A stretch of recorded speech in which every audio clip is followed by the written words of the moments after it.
Okay, everybody, we are ready for our third match on Playday 13. Battlefield of Eternity is the first map, and we get go next against SoundLess. Yeah, we are on the new patch. We already had a couple of games, so Stitches is getting played a little bit. We saw some Vala action, a lot of the reworks are obviously influencing the meta, as we can see right now. And yeah, it's kind of fun. Especially with SoundLess playing today, we could see them bust out one or two nice picks. They've always been in a position where they went for a couple of out-of-the-box picks if they felt, hey, this is working for us. We see Vala immediately banned. On Battlefield, she still played heavily with the Arrow build. Now, Arrow build has changed, of course. You have your Quest talent on level 1 now. You have Monster Hunter on level 7. There's a lot of shifts that have been going on. And especially towards the later stages of the game, Vala's talent choices have started to change heavily, but we'll see how this evolves.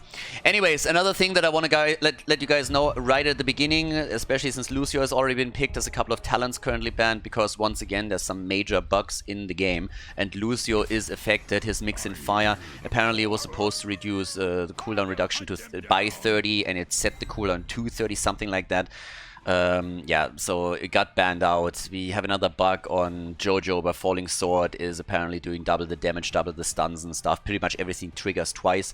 So Johanna's level 10 is banned as well. Now the heroes themselves, they're still playable, but you can't pick those talents. We had, of course, similar situations in the recent patch and the patch before with Falstad and some others, so there's nothing new.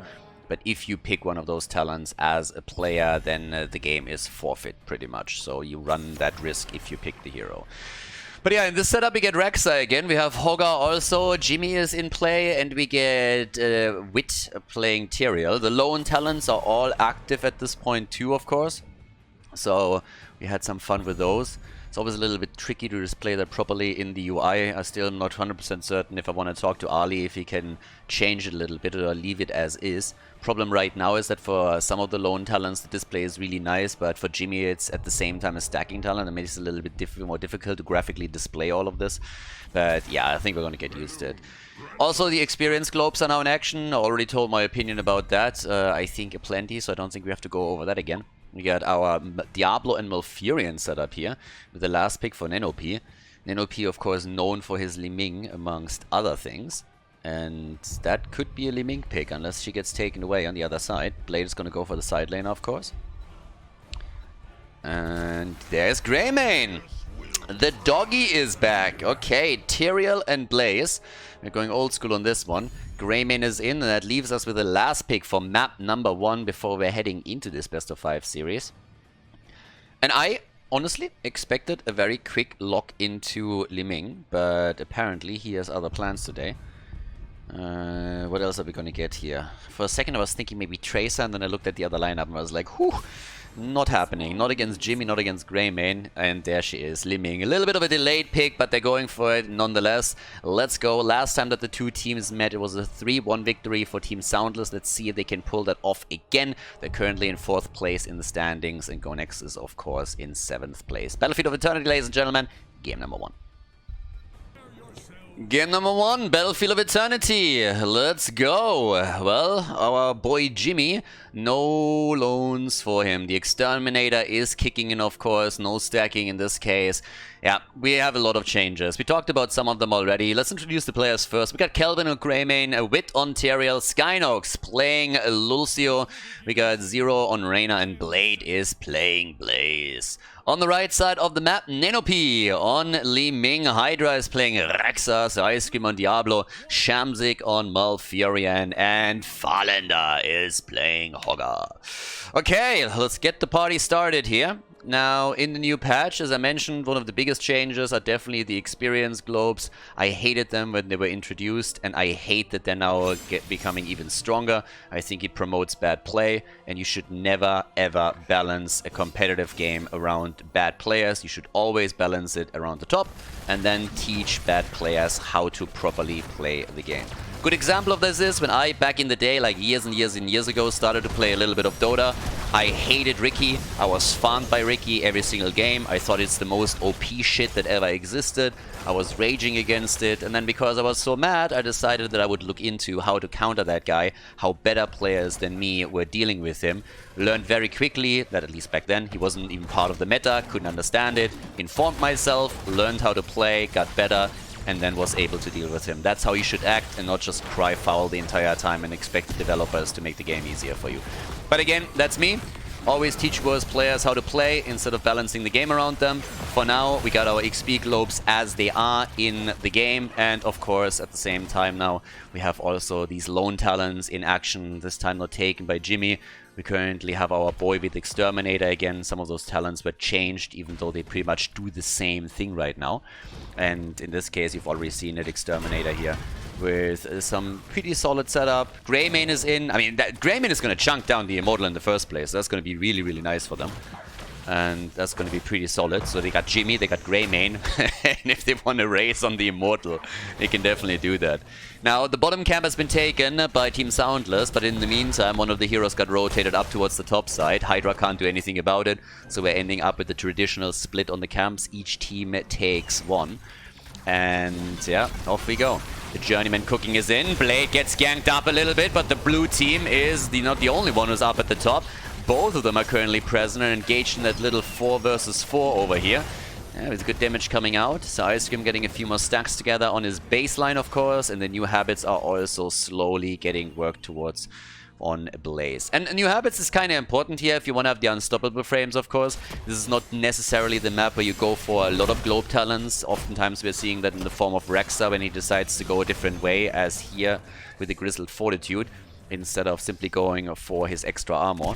But of course, you can still go for those globe talents, and if you're diligent around the mercenary camps and also win an Immortal or two and get the extra globes on top of that, you can complete that in a reasonable time frame. But it's definitely more difficult than on a 3-lane map where the lanes are a little bit closer together. So Lucio already with off the wall here, and yeah, as usual, the priority of Lucio is off the charts these days. We have Hogger and Blaze at the top and bot lane, trying to get the experience for the team. An early level 7 would be great, but we're far off since level 6 hasn't even been reached yet. That, on the other hand, is a beautiful setup. Stun into stun, and that is Greymane down. Well played, nicely done. A little bit of luck involved maybe with the Immortal stun coming through, but these are exactly the kills that you are working for. And we're going to take another look at it because that one was kind of important. Look at Kelvin here. So he gets immediately attacked, moves in. First of all, with the root on the floor. Bam, there it is. The Immortal stun and then a quick kill. That's the first one in the game. In the meantime, they're focusing on Jimmy again. And the follow-up stun from Misha as she comes in. Easy peasy after Sir Ice Cream made the engage. That's the second kill in the game for the red team. Team SoundLess doing some work. Greymane and Jimmy have done a little bit of damage, but not nearly enough to threaten the Immortal of the red team. So here they are with a halftime show already locked in. Nicely done. Good setup from them. Hydra and Blade already sitting tight here. We have Kelvin at the bottom of the map pushing one of the lanes out. And Diablo again with the engage. Sir Ice Cream just jumping around trying to get the damage dealt. Now we have level 7 talents also ready for them. And with Calamity, Li Ming in particular has of course a much improved damage output. And bam, comes in for the reset against Blaze. Takes him down. And they are playing ping pong with Go Next at this point. A big power spike for them. Li Ming already trying to slowly take the Immortal down over here. They're going for the team fights. 10 stacks towards the new habits. But with level 7 talents ready, we also get the Swift Retribution and we got the Unstable Compound. It doesn't change the fact, though, that SoundLess is the one to walk away with the first objective in this first game of the best of 5 Heroes of the Storm series at the Masters Clash. And the push is going to focus on the top side. Gonna try and make their move right here And let's have a bit of a look what they can pull off. First, a small wall seems to be about to be taken down so that they can jump behind the gate if there is need for it, if they can see a stun opportunity. And it forces the blue team already back just a little bit, and that makes it easier to get damage out of the Immortal. They're coming in against Greymane. Kelvin, he gets out this time. But still, some serious pressure here. Misha gets saved, and the Immortal is already on the fort itself. Bottom of the map, the solo laner still going toe-to-toe, but at the top side, this isn't looking good for the first fort of Go Next. They're going to lose this one for sure. The fort is down, it's a level lead for Team SoundLess, and they are looking strong. And they have to perform. They have to perform because we already had Chili Mountain play this weekend, and Chili Mountain was able to secure a victory against Inding for Ruby and has now, I think that they drew even in the standings. So the teams are pretty much tied in points, at least for the time being, both on the level 4 place. But with the victory here today, SoundLess can once again pull ahead, and that's exactly what they're going to try and do. It's still close between Chili Mountain and Team SoundLess, but SoundLess, they defended the number 4 position throughout the season, and of course they want to continue doing that as we are getting closer to the playoffs. A kill against Hawkeye is putting a bit of a dent into that plan though, and they're trying with a follow-up on Hydra. He's low, 10 hit points, and he gets out. 10 hit points on Hydra, and he's able to make it out of the fight. Here's the level 10 talent finally, but Go Next at least put the first kill onto the board for themselves here. The Shockwave is in play, and yep, with that we now get the Wave of Force in, we have the Apocalypse, and what are we going to get from Malfurion here? Are we going to just get Tranquility as so often, or are they trying to play a little bit of a silence game here and interrupting the ults on the other side? New habits done, pretty reasonable time frame by the way. So already looking at 6 minutes, 7 minutes completion. And there it is, the Twilight Dream. Malfurion. Dreaming of a world in which Illidan hasn't stolen his girl. It's by the way funny, every single time I'm ranting about like the lore that I have no idea of and just make up my own, people on YouTube are losing their shit about it. It's like, no, you don't understand. This is what really happened. I'm like, no, you don't understand. I don't care. I think my stories are way more funny. So, yeah. And in my universe, Illidan is a bad boy that stole Malfurion's girl. Actually, didn't I say the opposite last time? That Malfurion for some reason stole Illidan's while he was in prison or something? Doesn't really matter. At the end of the day, Malfurion is dreaming around with the Twilight Dream over here trying to silence people. So he's pretty much like the Twitter police. And here comes the move straight up for Blaze, but new habits, baby! There's the Unstoppable, and he makes it out of the fight. Oh, big stun! Nicely done, but Tyrael comes in with a quick follow-up on the Sanctification, and that's the end of Diablo. Dibbles is down. Well done. Misha gets farmed, and Go Next. They're getting a bit of momentum here. Me likey. Level 10 talents, and all of a sudden the boys think, oh, no, Greymane, no! And he gets away. Yeah, good on him, but that got close. I thought that Kelvin was about to bite the dust again, but nope, he made it out. Good for him. Nicely done. So, what else? Topside, yeah, next camp or next attack towards the gate is already underway. The Immortals are still being fought over, and it's a lot closer now. I like it. It's actually a lot closer at this point. Here we go. The action is coming in around the Immortal of the blue team this time. Halftime show still not reached from either one. Nobody is close to level 13 or close enough that they can hit it right now. Maybe after the halftime show. But it's just an exchange of damage at this point. Everybody is going ham right now. Damage output of Greymane is currently off the charts. 24,000 for him. Kelvin still poking them out as Ninopi is trying to do pretty much the same. Misha, the first victim in the fight here. And the attack continues. There's no camps anymore on the map. A little bit of a push out at the bottom of the map as Raxa is collecting some of the experience globes here. Blade gets attacked, has to bunker up, so Ice Cream in trouble. They're going for the follow-up and they chase him down. Diablo dead. 4 kills to 3. And the attack once again for the red team's Immortal at this point. The bottom fort is losing hit points on the other hand. These continuous rotations of Misha down to the bottom of the map are starting to bear fruit. But this is a bit of a trap. Oh no! The double kill. Lucio and Greymane both down. Blade on the run. If he doesn't get a jet propulsion, he's going to be in trouble. Misha wants him. Misha! Yes, there it is. The kill. Misha coming in swinging with a big charge. And if you... yeah, that's a good kill. That's a good kill. Misha with the big one here. Okay, 6 kills against 4. We got level 13 ready for Team SoundLess, and the halftime shows are of course now here. So they can straight up go for it and try and take it down. And it is a funny setup. Yeah, bam, bam, bam, bam, bam. Hogger playing pool again. But the fort at the bottom of the map is already so low that this Immortal with a big shield can do... I mean, that thing can wreak havoc bot side now. So we'll see how much, I mean, GoNext can do now. I gotta admit that they might lose way more than initially expected, because thanks to the pressure of Rexa at the bot lane, not only is the entire fort down, or the entire wall down, but the fort itself is nearly done. Running wild, I mean, so far what I see is a lot of running away. Greymane having a little bit of trouble here. Top side, they're trying to get some additional experience. Blaze is able to get them the 13 and even a bit more. But this down here is going to hurt. Maybe they can save the key, but keep in mind, we're only 11 minutes into the game. They're already losing the wall down here.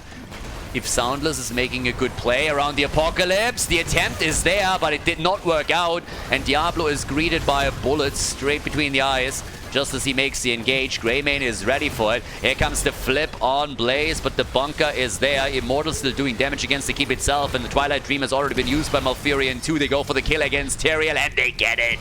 No sanctification, no chance. Got stunned out. That's the second kill. And now with the 2 layers of defense here on Blaze, on Tyrael, already eliminated. Not only does the keep fall, but they're making their way towards the core. They're trying to end the game right here, right now. A big move straight up for it, and this could be the end of game number 1 in this best of 5 series. Solid play from Team SoundLess. They take down Jimmy, and the core is falling. Even with the big lead in the damage output on Greymane, they're just not able to get enough kills in. Level 16 is now on the board too, giving them another power spike. The core is down to 40. They lose Lucio, they lose Greymane, they lose way too much, and they will lose the game. Blade, he gets the kill against Misha, but that alone doesn't help them. He dies, wit is low, and they're trying for the 5-man wipe here. They're on the chase, but the core is falling, and that is game, ladies and gentlemen. The 1-0 lead for Team SoundLess against GoNext at the Masters Clash, as the red team locks in the victory on BOE. Before we head into game number 2, make sure that you subscribe to the channel if you haven't done it yet, so you don't miss out on any future content here on Khaldor TV. Towers of Doom, map number 2, the 1-0 lead, everybody. SoundLess able to lock in the victory on the first map. Now we're heading into the second one. GoNext, they gotta step it up a bit if they want to win this. It was a solid victory here from the red team. And let's see how things change now that we're finding ourselves on a 3-lane map. Also a little bit different, of course, since it's towers. And we didn't have that in a while. Does Hydra get to play as Vikings, for example? Vikings have also been changed again, so we'll see if he still wants to play them. But yep, a little bit of a late call there. First pick, first ban for GoNext. And they're hesitating slightly. There's Uther already getting banned very, very quickly. That hasn't changed yet. Honestly, a lot of the supports are still incredibly strong and getting regularly banned here. Yesterday we saw more or less the same thing with Stukov, Uther and Lucio targeted. And here's Lucio banned again. When it comes to ban priorities, the supports are still very, very far up. So, yep, there's that. But okay, let's have a little bit of a look of what's going on here. Because for now, I really want to see what we're getting on towers in terms of the damage dealers this time. I like that Greymane was picked again, but it didn't really have the impact that GoNext was hoping for. Not even close to that. So it was a bit tricky for them.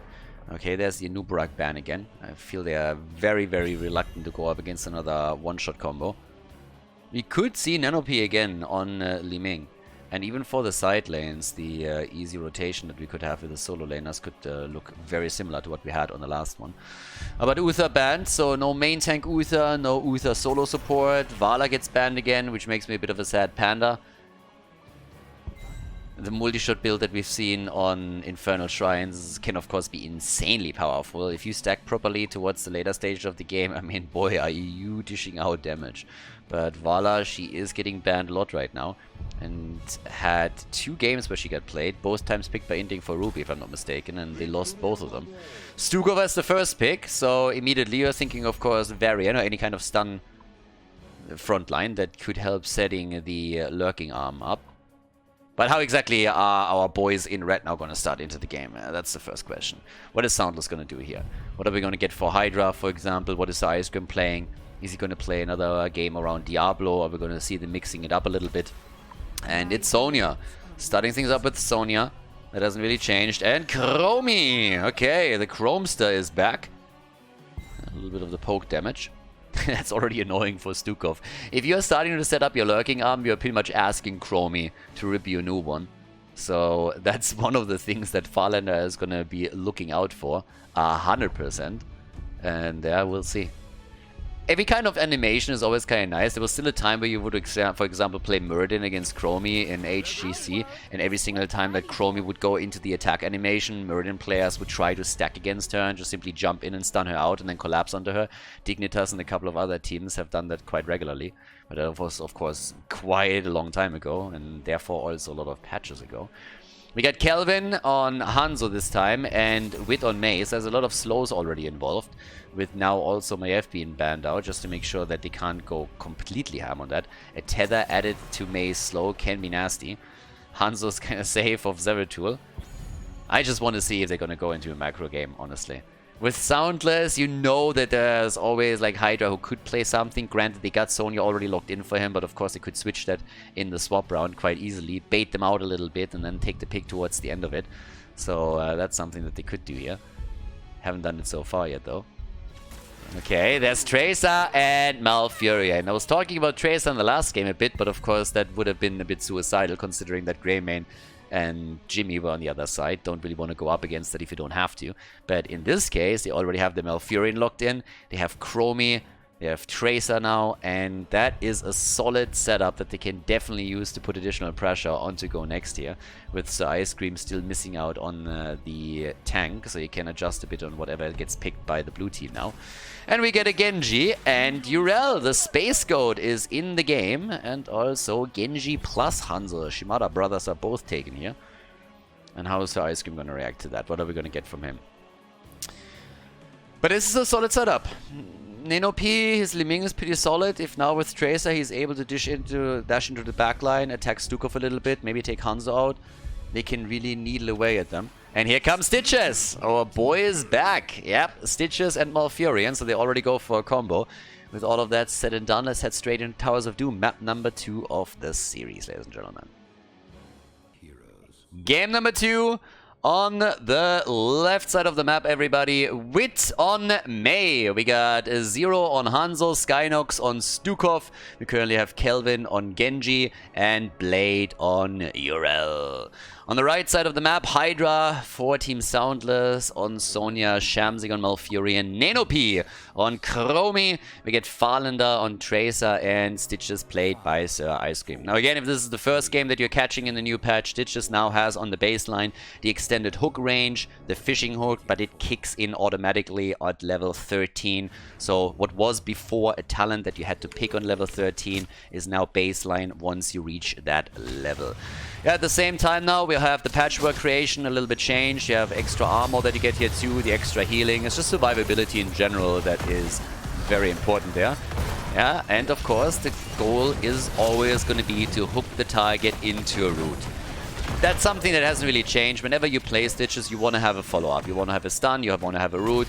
Doesn't matter what exactly it is, but you're trying to CC the target that you're connecting the hook with so that you can open up a kill opportunity for the rest of the team. That means, in this case, Tracer and Chromie. And outside of that, we have an attack for the Chrome Star down at the bottom of the map. And that is a fake dragon already dead. Nicely done. Kelvin gets attacked a little bit as well, but so far he at least survives. So Ice Cream takes over the experience down at the bottom of the map and is doing that. And yep, that is a pretty solid start, at least for Go Next. But then again, at the top we also have a bit of a fight against Hydra, who gets out as Kelvin and Blade are both trying to attack him. With the 1 minute mark already passed, we have the camps coming up on the map. So that's happening. And off we go. Down at the bottom, so Ice Cream, Shamzik and Nanopi, they're doing their thing, going for the camp as well. As mentioned, we have the blue team already doing the exact same thing. Chromie with the time troubles And up at the top side, still the 1 versus 1 battle. Alright, we're gonna go. So, let's see who gets ahead here. The worst game was a solid game for the red team. Really nice play by them, well coordinated. And they were able to take them down pretty easily. Let's see if they can do that once again. But, of course, with a highly aggressive setup on the red team side, they are going to put a lot of pressure in. I guess at the end of the day, it depends a lot on our Shimada brothers over here. The arrows from Zero are going to be important, and what exactly Genji can chip in. We got the pulse generator already, and the build on... I guess a lot of the builds on the newly reworked heroes are going to develop over time. We have seen a few variations on Stitches already, for example, but here, once again, on the level 4, we get the Tenderizer, so you get the slow in, and you also have more survivability with him restoring some of his hit points. And survivability on Stitches is honestly just mean at some point. Yeah, he can be a huge problem to take down. You can really spend a lot of resources and time and effort to try and drop him, and he's just going to survive through all of that. First of all, his self-sustain is not too bad, and then if you have a good healer behind him, that of course gets increased even further. If you are going into the globe stacking on level 1 with an Alexstrasza, then of course you can go full quick match and make him unkillable more or less. But we've even seen that played in some other games. Now the double channel all the way up at the top, as both teams are going left-right for the channel on one of the altars. The rest is happening at the bottom of the map, where the third one is now spawning and being fought over. And that's exactly where they're making their play. They hit against Zero, okay. Chromie, still annoying as usual. And, well, for a second I thought that Wit was trying to sneak this one in, but Blade is in trouble, and the Space Goat gets hooked again. Urel is dead, and they are looking for even more kills, forcing Wit to go straight up for the trade, and Wit already had to retreat behind the gate. Kelvin also jumped over, and Shamsing therefore gets the free channel at the third altar, which means Team SoundLess is taking a slight lead in this setup. Shots are being fired. Heroes are charging back up mana, and already we're having the second helping right here. Another lone talent, by the way. So, yeah, definitely have a look at that one too. And if you are going for your Devour, I'm a little bit sad that he didn't go for his level 1 stacking if he was planning to go for second helping here. That would have been even cooler. If you have a huge hit point pool, Devour is of course so much more impactful. But that's a talent that we haven't, for example, seen in the previous games here this weekend, which is the first weekend of the new patch. So, as I mentioned earlier, the teams will still be experimenting a little bit with different variations of builds, and depending on your team's playstyle, that will of course change, but I guess eventually we're gonna get at least a standard build established. Right now though, a bit of an attack against Nenopi, as Gnomi is waddling away up at the top. The attack down here. Uh-oh, Tracer, careful, gets the bomb through, tries to get out. Kelvin comes in with Genji and immediately attacks her, but the fight is big for the camp. They want it and they steal it, but can they get out? The hook against Wit, nicely done. Stitches wanted to go for Blade, but then May just jumped in front of the hook, and there was no problem for Wit to get out there. Still had enough hit points, so they steal the camp away. Great job by them. That's both of the pumpkin camps that now go over to them. That was a pretty neat move, and this is a kill. Tracer is down. Yeah, nicely done. And what else can they do? Already a little bit of an attack coming in against the backline. Chromie with the ult, and yeah, Blade might make it out after all. He died already once earlier, but now he keeps himself alive here. Yeah, job well done.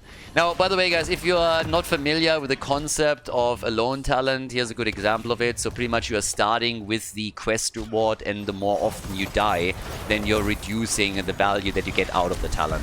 So some of you might not have caught up on the recent patch, but that's pretty much the new talent type that Blizzard introduced, and this is a good example. Stitches goes down, so now he's at 4 stacks on the talent. If he dies again, he's going to be at 3.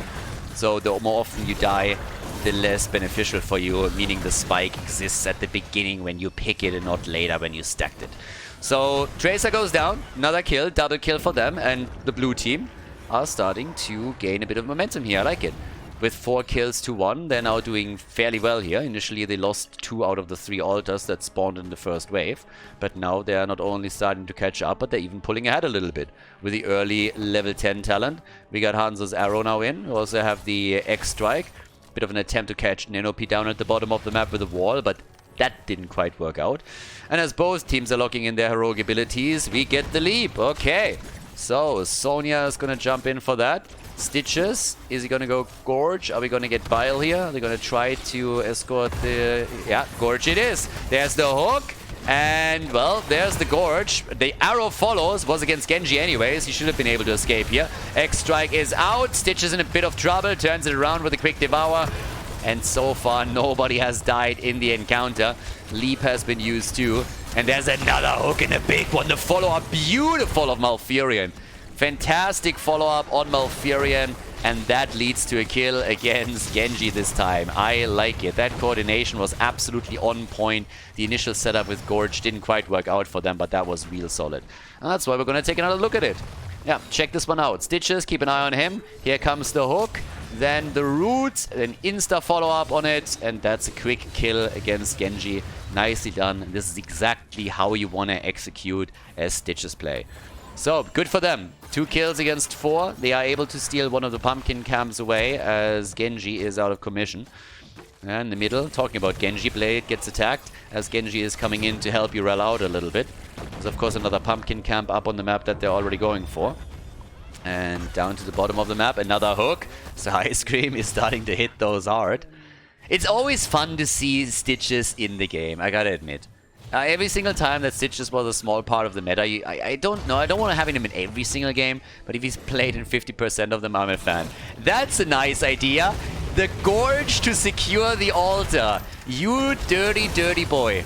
So Ice Cream comes in and just simply gorges Mei as she was trying for the interrupt. And it's like, nope, we don't have to get the kill, but I'm just gonna gorge you out.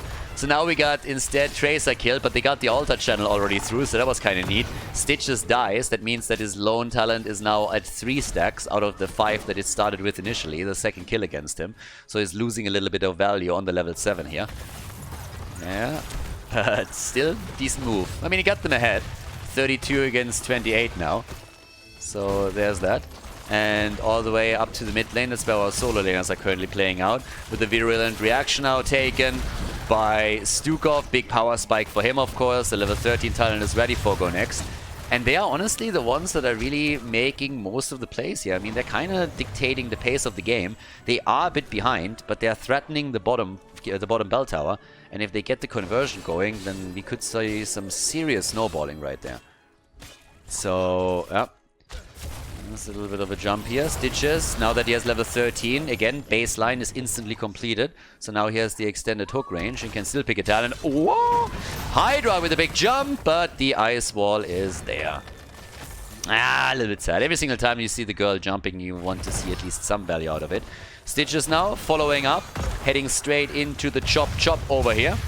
And, okay, the attack speed is in. They go for Stukov. Nicely done. They lock him down, and that should still be a kill. Even with the blue team doing their best to stop Stitches from carrying Stukov into the back line with a follow-up of Shamsic's Malfurion, there was very little that Stukov could do. Once he got out of Stitches' Gorge, he was immediately locked down, and the hooks, they just keep flying at this point.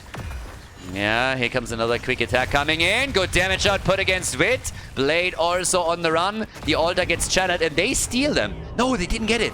They didn't get it. But of course, so Ice Cream, he could hook up towards the top if he needs to. Hanzo is in there again. Interrupts once more. They already got the channel on the right side. Stukov is down, so the support is gone. Yeah, they go for the double channel attempt, but I'm not sure if they can get it. With Hanzo interrupting the entire time, it is a bit unlikely. Quick pause here on the side of Hydra and this boys. I don't think that they actually lost one of their players. Urel, by the way, is in the meantime at the bottom of the map trying to take the bell tower down. So it's pretty tricky to take the altar over here, because every single time you try, we have Zero coming in and going for an interrupt. You have also a couple of heroes down here that could do the same thing. And if they waste more time, then Blade is easily going to take the bell tower down, turn it into a 5 versus 3 situation, and get some serious value out of this spot. 30,000 damage for Chromie. Already show you that Nenopy is currently running the game, together with Hanzo, who's sitting at 33. And is there going to be another interrupt? Yep, there it is. And the bottom of the map is about to be lost. Interrupts are coming in. Blade is getting it, and up at the top, the kill against Chromie. The immediate jump against Genji, but walls are being set up time and time again. Shamsik is low, has to pop Tranquility as he gets attacked by Kelvin. They get the kill against Hanzo, but Malfurion gets also murdered. Easy double kill. A quick Gorge as they're attempting to get away. The altar hasn't been channeled, by the way, and they are just completely surrounding Stitches. That's a Warcraft 3 surrounding Heroes of the Storm. So Ice Cream doesn't have a chance. Bam! Dies again, and that puts his lone talent down to 2 stacks on his level 7. Level 16 is now also ready, and thanks to the extra bell tower, they have now 5 shots fired against the opponent's core. Go Next is doing well. Go Next is doing really well. They are starting to get a massive lead here. They're running the show. They have a lot of momentum going. And this is pretty sexy, with also the ult of Chromie coming out again. Blade gets attacked, but that's not nearly enough damage to force him even to pop his ult. I mean, not even talking about killing him, but he can't even pop the ult here. So that's the next problem. Yeah, same time now. Zero is trying to take the camp. Obviously, the red team is very eager to try and take the bell tower back. You want to avoid the control here. And in case that you guys are a little bit newer to this, one of the main reasons why you're always focusing on the bot lane so much on Towers of Doom is that you have both of the pumpkin camps traveling through the bot lane. So if you have control over the opponent's bell tower, then those pumpkins are threatening the core directly. It's pretty much... Oh, that's a kill. No? Maybe? Yeah, Farlander, X-Strike, and he gets out. Down here, the attack is still happening against Stitches, so Ice Cream, the self-sustain is kind of crazy, but with all these attacks coming, that's still a significant amount of damage, and I think Stitches might not make it here. No, they really want him, and they get him. Big attacks coming in from Go Next. The bell tower nearly retaken just as the triple altar phase is about to hit. This is bad news. Bad news for Team SoundLess. Triple kill, the bell tower taken, and now 3 altars up on the map. That should be all 3 claimed, and if they get those, that's 15 shots fired against Team SoundLess. That is a horrific situation to be in if you are a fan of the red team. So here comes the move already up to the top. Yeah, and by the way, to follow up on this, rule of thumb is on Heroes of the Storm that the lane that... If you have a lane where more mercenary camps are traveling through that lane than through any other lane on the map, this is traditionally the most important one. 10 shots already fired, another 5 getting channeled, and there's that. Another good example of this would, for example, be Shire. Shire is another map where you have 3 camps pushing through the bot lane, so that's the lane that usually everybody focuses on, because it can set up so many more dangerous attacks and then also move in with the Dragon Knight later on in the game. Yeah, with the level 16 talents on both sides, we get the digestive juices here. Cooldown reduction is going to be key.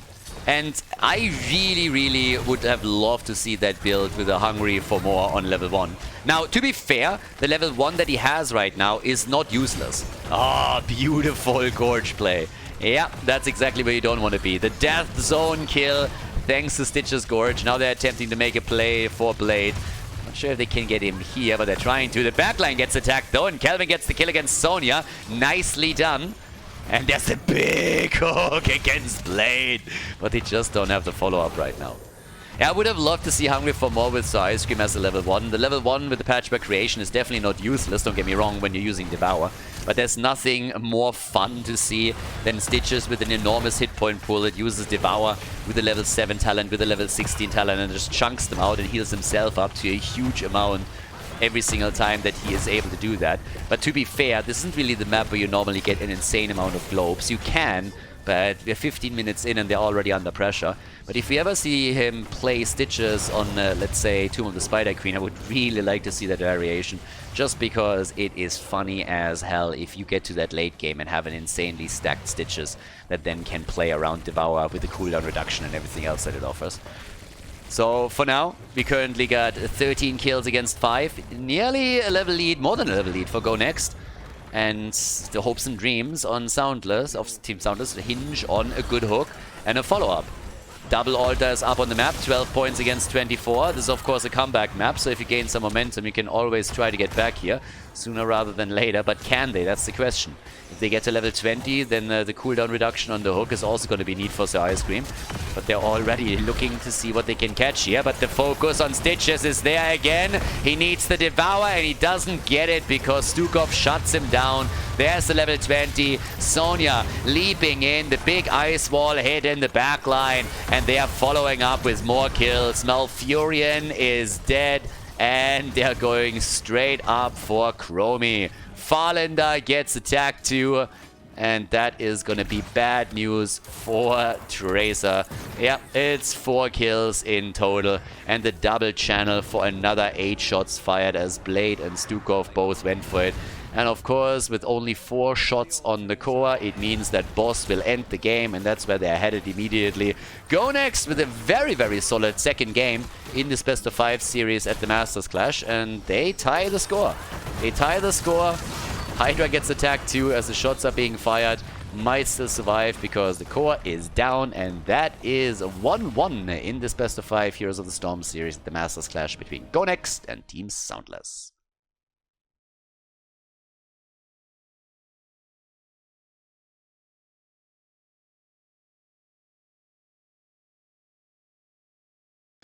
Game number 3. Alrighty, so series is tied. We got SoundLess against Go Next, and we're playing on Infernal Shrines.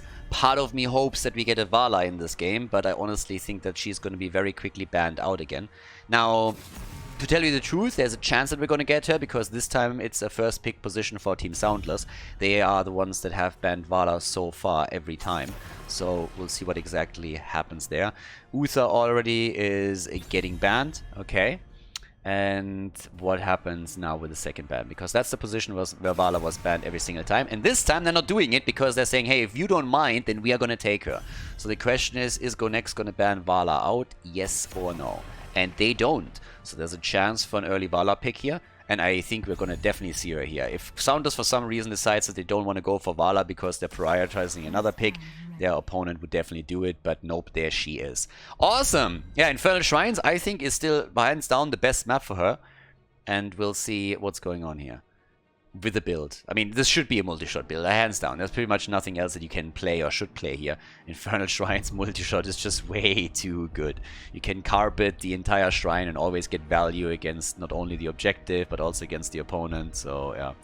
It's really, really weird to me that Go Next did let this happen. Anyways, Tigers gets picked, so we already are looking at Odin that can be played around it. Lucio is also in the house. The double pick position for the red team. And with Vala in play, Varian and Stukov. Okay, kill comp besides that. I was more so thinking about what are they playing on the defensive side of Vala. We've seen her played with a couple of Zaryas behind her. Simply trying to keep her alive, of course. You can, of course, play also with the double support if you really want to. But at the end of the day, your goal has to be to allow Vala to really do the work and make sure that she is able to get close enough to the action for the attacks. By the way, her auto attack style with level 16 and level 20 got way stronger now too, because of the extended range that she now has after picking her level 20 and being on full-on hatred stacks. So Vala is pretty nasty. The hot pursuit has been shifted to level 7, so you can play around that to keep the hatred stacks up and get the movement speed. And if you then play your cards right, then you have an incredible range on level 20, which makes it incredibly difficult for anybody to get close to you. And since she still has Manticore, she can just wreck the opponent's front line. It is pretty insane.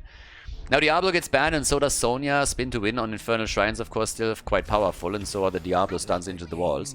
0 with Medivh, okay. So Diablo being banned out also means there's no ley line into an Apocalypse. That doesn't make Medivh useless though. But Diva is in, Medivh is there. Interesting. And let's see what exactly Hydra is gonna get for himself here. What is the side lane going to be? With Hogger and Sonya banned out, we get Thrall. Thrall is in, okay. Farlander. Junkrat. Yeah, nice poke from outside the shrine. And his rocket ride is more powerful. For what it's worth. Might see a little bit more of that. And that leads us to our last pick for the third map. Now again, the last time that the two teams met, it was a 3-1 victory for Team SoundLess, so they could repeat that score today if they now win the next 2 maps. But Go Next definitely showed up on Towers of Doom. And we'll find out if he can do it again.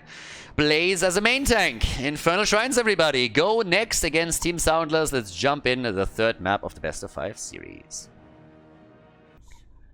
Game number 3. Yep, the series is tied, everybody. And let's get this party going. On the left side, we got Skynox on Lucio.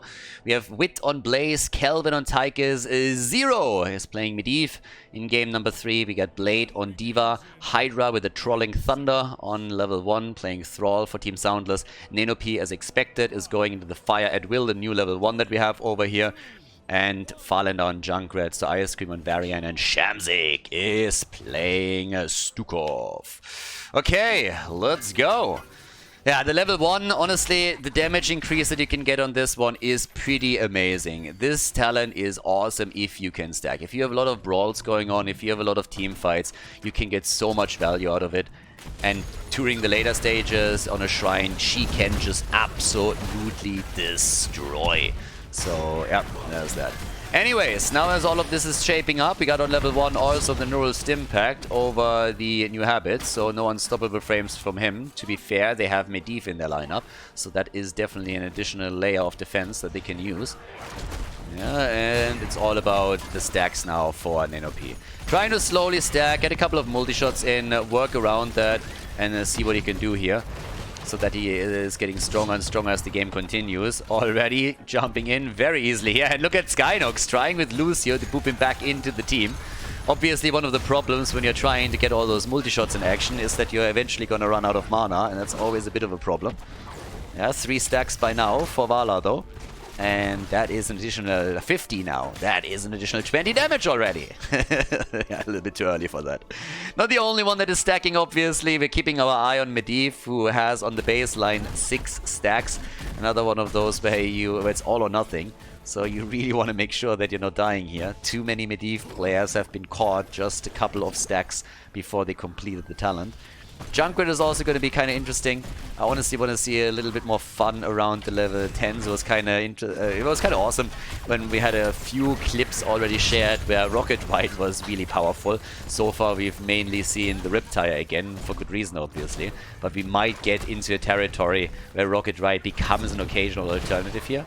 So yesterday we didn't see it, but maybe today is the day. You never know. With a good stun on the side of Varian with the taunt, that might happen.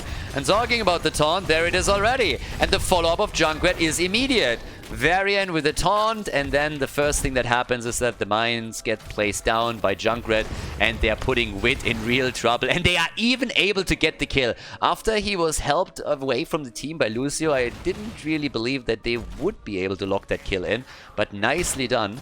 Yeah, well played by Thrall also, he intercepted him on the retreat. But that was a fantastic follow-up from Junkrat after the Variant taunt. That's exactly what you're looking for, of course. You're trying to lock the target into place, and then you're playing around Junkrat. Junkrat has obviously not only been chosen for this, but as I am never tired to explain, whenever you have a Medivh on the other side, you want to have portal control. And portal control can be established by a Malfurion that drops the roots, but it can also be a Junkrat that always sets up a mine whenever the portal comes through, so that anybody that moves through the portal is immediately in danger of getting some displacement headed this way. So something to keep in mind here as well. Obviously, Stukov is not too shabby on this one either. Could always drop the Lurking Arm onto the portal. The attack is in, and they're going this time for Kelvin, but the follow-up of Stukov was a little bit too late. Either way, 7 stacks for Vala. She's now in a position where she can get some more together, as everybody is just clustering in that choke point. Diva with the explosion, attempting to get some space for them, but Junkrat reacts immediately. And the kill against Medivh. Nice, resetting his baseline quest. Well played. SoundLess with some serious plays. First of all, less value out of Diva because of Junkrat in the situation. Then they're able to get the kill against Medivh. Now they have the level 7 lead over their opponent and an easy Arcane Punisher. Vala has the Hot Pursuit on level 7. Yes, this got moved. Was initially a level 4 talent. And look at that. Trying for the trap. Not sure if they're going to get it. Punisher is already moving through the middle. Bait over the wall is right there. Okay, nicely done. And they are still trying to attack Blade. And there it is. The taunt and the kill. Well done. Go Next is in trouble. Team SoundLess is trying to come in, and they are just murdering the early game. I mean, damn son, 3 kills to 0. The objective, more than a level lead, and now all of this. That is very, very solid. Down at the bottom of the map, Kelvin and Farlander, they're currently doing their thing here. But this is some serious problem for the blue team. They really need to, they need to hurry up to get back into this. If they are starting to fall back even farther in experience, then that's a huge problem in the long run. If the next objective, for example, would be played around a talent advantage for Team SoundLess, that would be a total disaster for Go Next. And let's not forget about Medivh. We are on level 9 for SoundLess, and Medivh is only at a single stack, which obviously translates directly into him having to face off against a red team that controls her rogue abilities before he has his quest completed. And that will make it so much harder for him to survive through all of that. So he needs to play real passive, which you don't really want to do here. Either way, the camp gets stolen away, vision got provided, and it is enough to take the fountain down. Another small victory for SoundLess. Always take the sustain of your opponent away if you have the chance to do that. And this little vision play around the mid lane fountains is obviously well known and established. The level 10 abilities are kicking in. And with that, we got the swipe. First of all, a little bit of slapping action. We also got the rip tire again. Vala might head into Strafe, which is also super powerful here, but if you are looking for an additional stun, then the Rain of Vengeance is obviously your friend. Junkrat playing it very, very safe in the middle of the map, not risking anything here. Medivh is still sniffing all of this out, and SoundLess isn't really doing anything big with the level 10 ability. Oh, wait, that was a miss. That was a big miss. Thanks to Medivh, it's without any consequences. He's able to get away, but that got dangerous. Still 2 heroes that hold the level 10 ability back, so we could see Sundering for Thrall, trying to go for that side flank and go for the interrupt.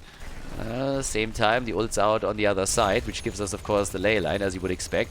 Blaze is the only one that hasn't chosen anything yet, but it has to be Bunker. There's just no other choice. There's the stray for Vala. Ley line against 2. So Ice Stream with a taunt, trying to allow Nenopi to get away. Big swipes, but Vala is dead. Vala down, and that is exactly the kill that Go Next needed.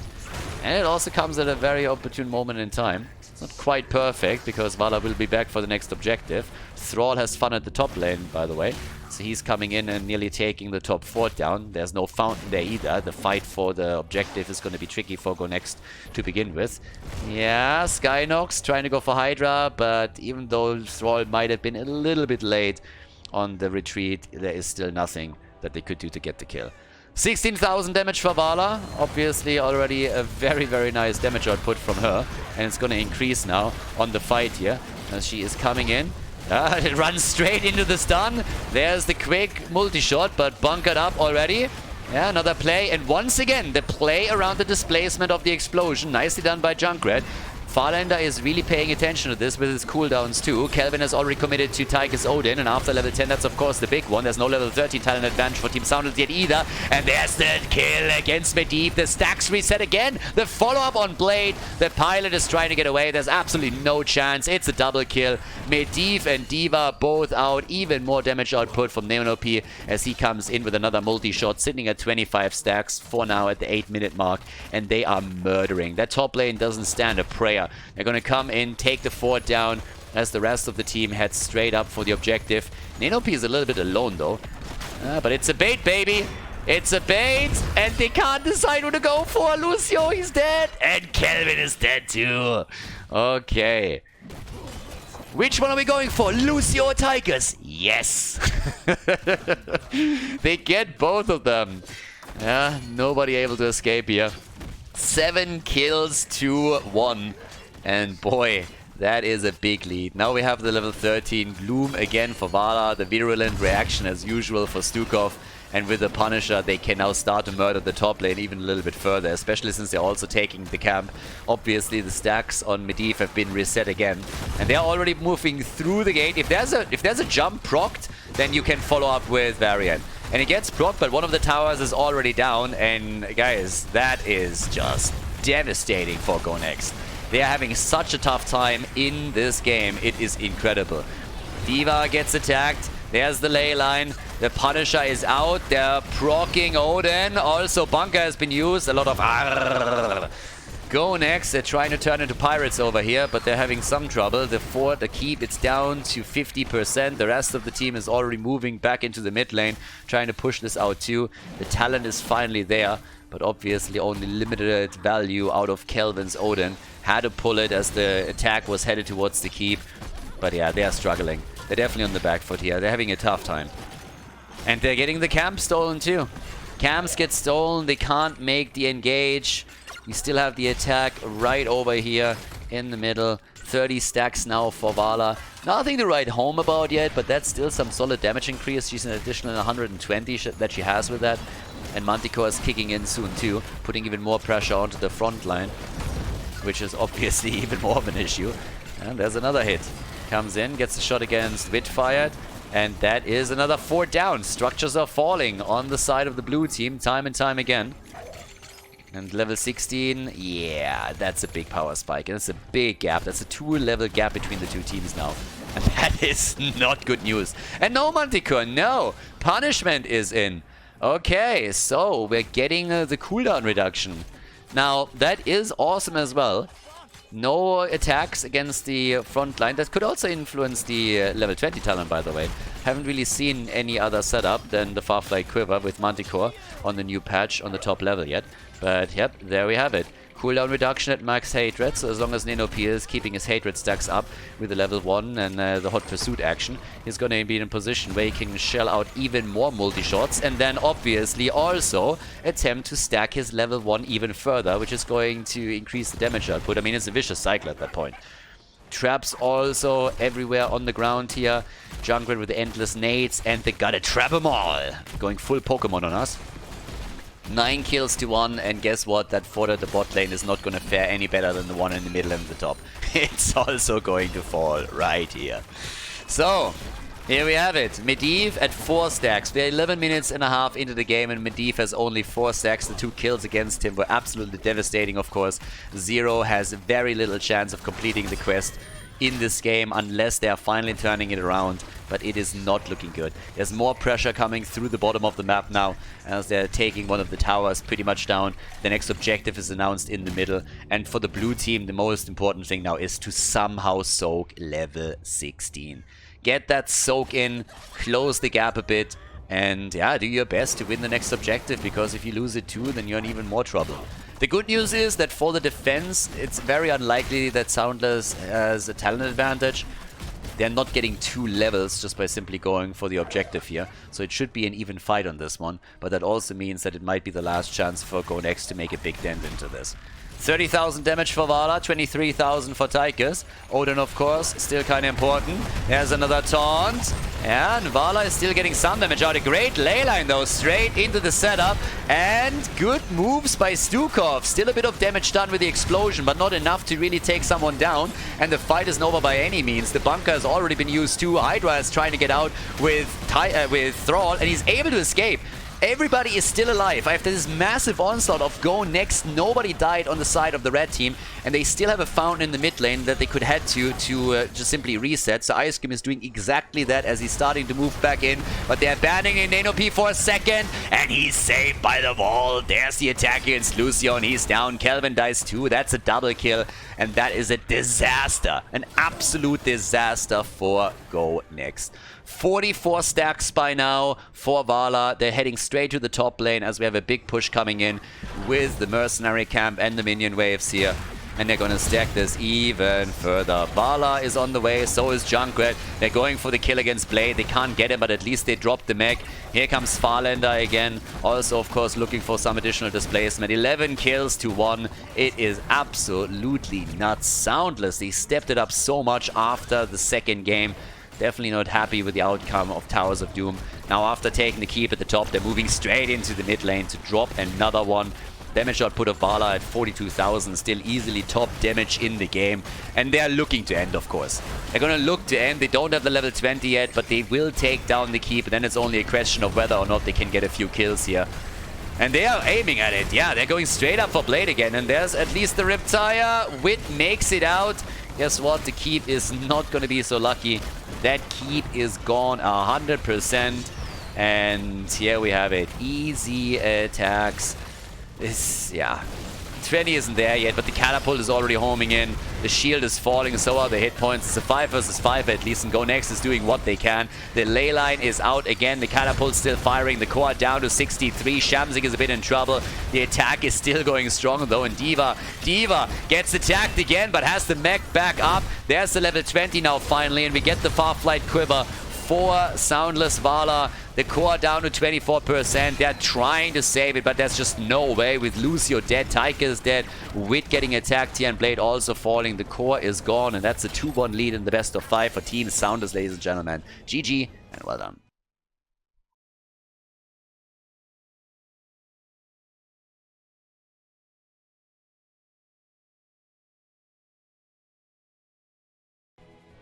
Game number 4, Volskaya Foundry. Yeah, Team SoundLess, the Russian-Ukrainian team, is playing in red, and they go on Volskaya Foundry. Color me surprised.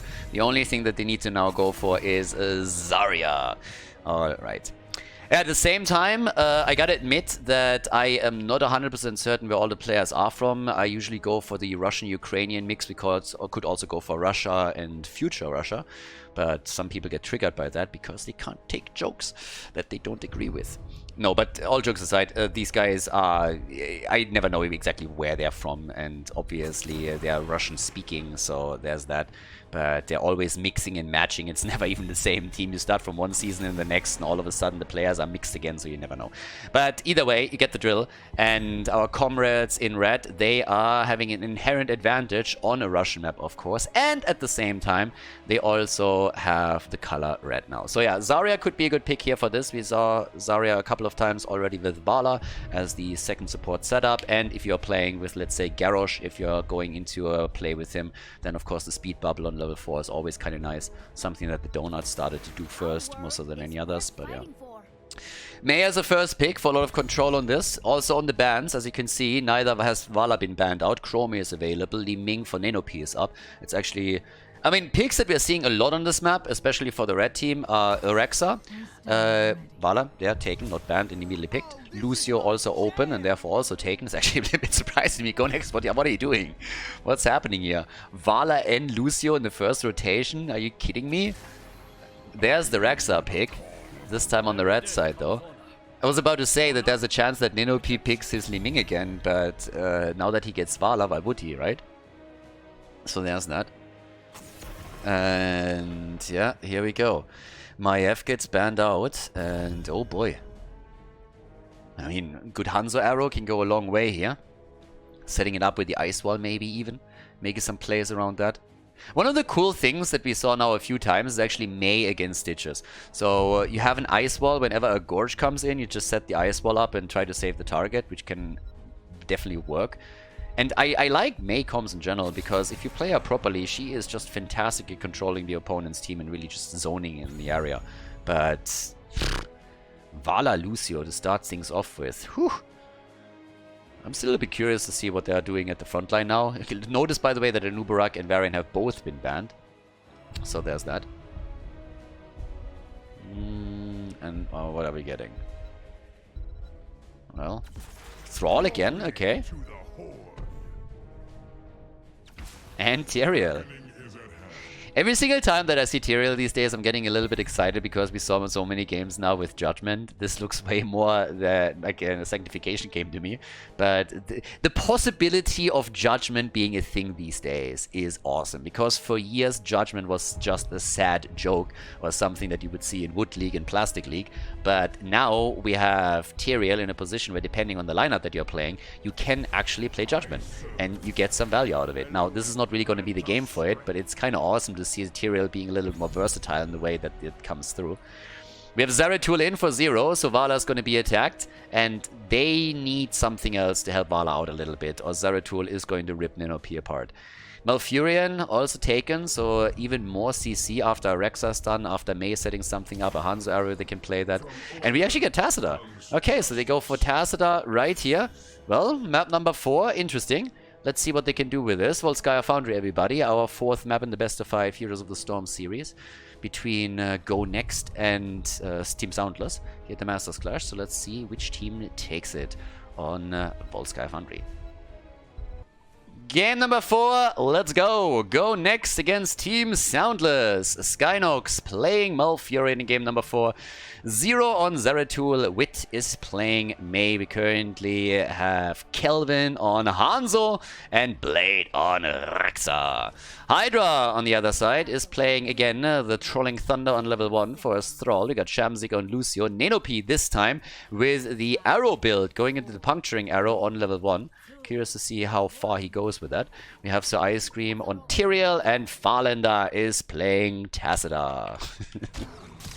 Every single time I see Tacita and Zeratul there, I don't know. How does a conversation go between the two of them?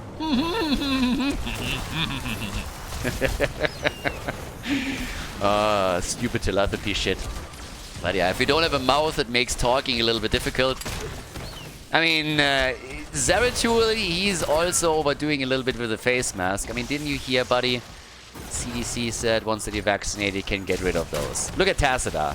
He's definitely had both shots already. So, now that the stacks are kicking in very early, the level 1 talent, Vala, again, I mentioned it at the beginning, I think during the draft, the arrow build has changed, so now you have your stacks on level 1. If you want to go for Monster Hunter, it kicks in on level 7. So the talents have been shifted a bit, and ooh, Lucio, he's down immediately.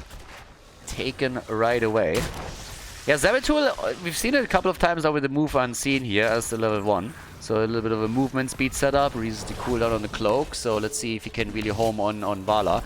I'm a little bit worried on... honestly, I really think that if Go Next plays this nicely, they can win this one. I was a little bit skeptical at first after we saw Lucio and Vala pick this early. But if Zeratul does a decent job here and then Hanzo and the CC heroes follow up, they can definitely put pressure on the backline. And I want to see if Vala can stay alive throughout the game or not. Once that level 13 kicks in, if she goes for Gloom, then of course she has a bit more resilience against Zeratul attacks, at least to an extent when it comes to the ability damage. Generally, though, Nenopy is going to be vulnerable here. If this was old school Tacita, you know, with shields everywhere, that would be a different story. But they have more or less only Tyrael and Lucio to help them out here with shields and an attempt at defense. So we'll see if that works out. Part of me is still wondering if you might want to go into Judgment just to control Zeratul whenever he jumps in, but I don't really think so. We have the repeating arrow on level 4, so another one of those that has been chased around a little bit. When it comes to level 4 talents, we also have, at this point, the Animal Husbandry again. And yeah, Blade is gonna try for it once more. The last few times that he picked it, it definitely didn't work out. And Tyrael is already down. Tyrael is dead and goes full Alu Akbar on the minion wave, but is not able to get a lot of damage here. Was only able to make it to one of the heroes, gets a bit of a reduction, is sitting at 4 heroes, and there's that. So, top side, Farlander, Shamzik, they're going to make their play here. 2 kills to 0 at this point. Nothing really too crazy at the bottom of the map. We already have Hydra in. We got Zero still sharking around. I can't drop him out. If he gets the wolf connected, then yes. But Zero is just simply sitting here as like, la la la la la la. You can't do anything. And having some fun with this, I suppose. Anyways, now that we got topside, we got Farlander still pushing this out. Items have been taken. Both of the teams went for the turret camp, but the real party is starting over with the checkpoint popping up. So off we go. That's the level 7 talents now kicking in with the Seeker in the dark. And that, of course, is going to be kind of impactful if you want to drop a specific target. If they are focusing on Nenopy, then that's definitely a move that they can go for. 7 stacks by now for Vala. It's kind of cool that arrow build is being played here again. It's just generally nice to have a hero that has multiple builds that are really viable depending on the map. And I personally love when those adjustments are made specifically for certain maps in the game. And with the level 7 talent, we now get the Frost Shot. So, already kind of nice.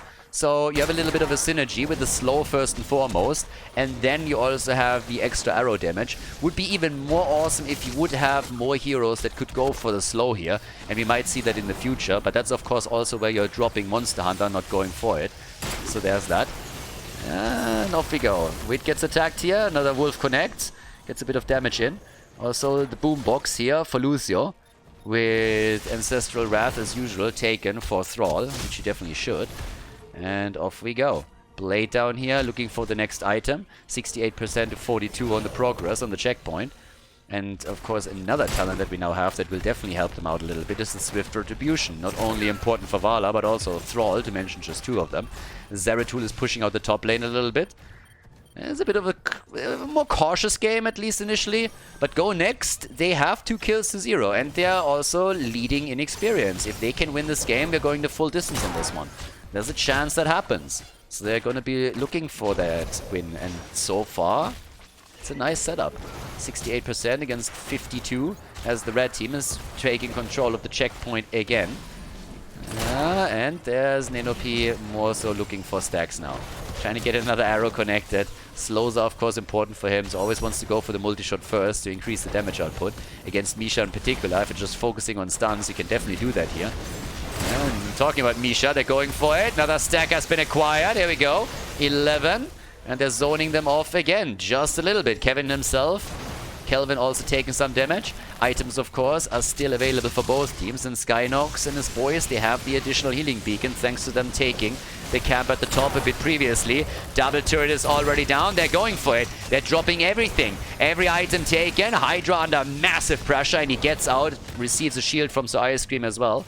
But there it is. That's the opportunity right here to make the play. Farlander gets attacked and might have to drop the item. Yeah, he does. Does survive though. Does survive, barely. Level 10 abilities are now ready, and of course that translates directly into a protector by Go Next. Yeah, that gap in experience is big enough that they can go for everything here at the same time now. They go for the item too, and off we go. Wit is claiming the item. We got Tacit out of the Archon. And yeah, Might of the Nerazim, of course. Build a little bit different. But again. Also, Blade hasn't died yet on Rexa, which means that he is getting some serious value already out of the Animal Husbandry. So this time it's working out much better for him than the last time, where he pretty much got farmed for a long time. 12 stacks for Vala. Protector going down to the bot lane to prep the third lane, the third objective. Attempting to take the fountain down, obviously. And yes, there we go. Quick jump to drop the entire wall. They can focus in the middle and at the top a little bit further even. Vala is of course stacking. 14, 15, nice. It gets better and better there on the arrow. And this one is kind of neat. I mean, you get a lot of stacks on this one. I mean, a lot. So if you are already stacking this well early on, then you can imagine how the late game is going to look. The initial hit is going to do an enormous amount of damage. I mean, the talent is still a stacking quest, but it's not this. It doesn't have the same setup as it did in the previous patch, and he is stacking quickly. That's 19 as is already, and therefore we're looking at nearly 120 extra damage on the first connect with the arrow. Blade, by the way, yeah, Animal Husbandry, you can kiss that goodbye. I think Misha and Rexa are going to get a divorce here. There's just no way. Yep, that's a reset. Animal Husbandry is over. Now, they were able to reset that, but they lose the fort at the top in exchange, so Blade was at least able to buy a bit of time for the team. So good for him. 21 stacks now for Vala. Keep in mind, the damage is going to be increased. That's pretty much an endless stacking quest. Not technically, but I don't think you're ever going to reach the 1,000. That would be kind of nuts. Can you imagine that? You hit 1,000 stacks. It's like an endless game on a map. Have 1,000 stacks on your level 1 and you do 6,000 extra damage with the first hit on the arrow. Pretty much one-shotting half the squishies in the game. That would be absolutely insane. But anyways, with decent stacking, Nenopi is going to be able to do a lot of damage here. Level 13 talents are now in. And, ooh, that gives us also the Shroud of Adun. And no Gloom. No, he goes all the way with it. The Siphoning Arrow is in. So a little bit more heal for her. Self-sustain for our girl Vala. And at this point, she's already sitting at 22,000 damage. There's another kill against the Rexa. Died once, might just YOLO again, right? Wit gets attacked too and gets body blocked, by the way. Nenopi is a bit low and Zero wants to go straight in for him. And they take the item away. Oh my god. That was a bit careless by Wit. He dies and loses the item. Now they're even going for Zeratul. Nenopi with 24,000 damage. Really good setup once again for Team SoundLess. The early game might not have gone too well after they lost not only the Protector, but also suffered 2 deaths right at the beginning of the game. But right now they are definitely rocking it once more. Even talents, but the slightly inexperience now for Team SoundLess is they're bringing it back. Good stacking. We have 125 for Tacita, 24 for Vala. And of course they can now work around the top side too. Yeah, well, blue team has to step it up a bit. It looked great at the beginning. They want to bring this to a 5th map, but at this point the momentum has definitely taken on to a different direction. Last time they met, it was a 3-1 victory for Team SoundLess, as I mentioned already earlier. Now they're going for Tacida, maybe the ice wall, but the follow-up just isn't there. Yeah, oh, well, there's the arrow. I spoke too soon. That's definitely a follow-up that they were looking for, and they got the kill. Well done. Yeah, that's a kill against Tacida. So, Protoss down. They're making a play for the 2nd kill, and they get it. Yes. Green Jesus is dead as well.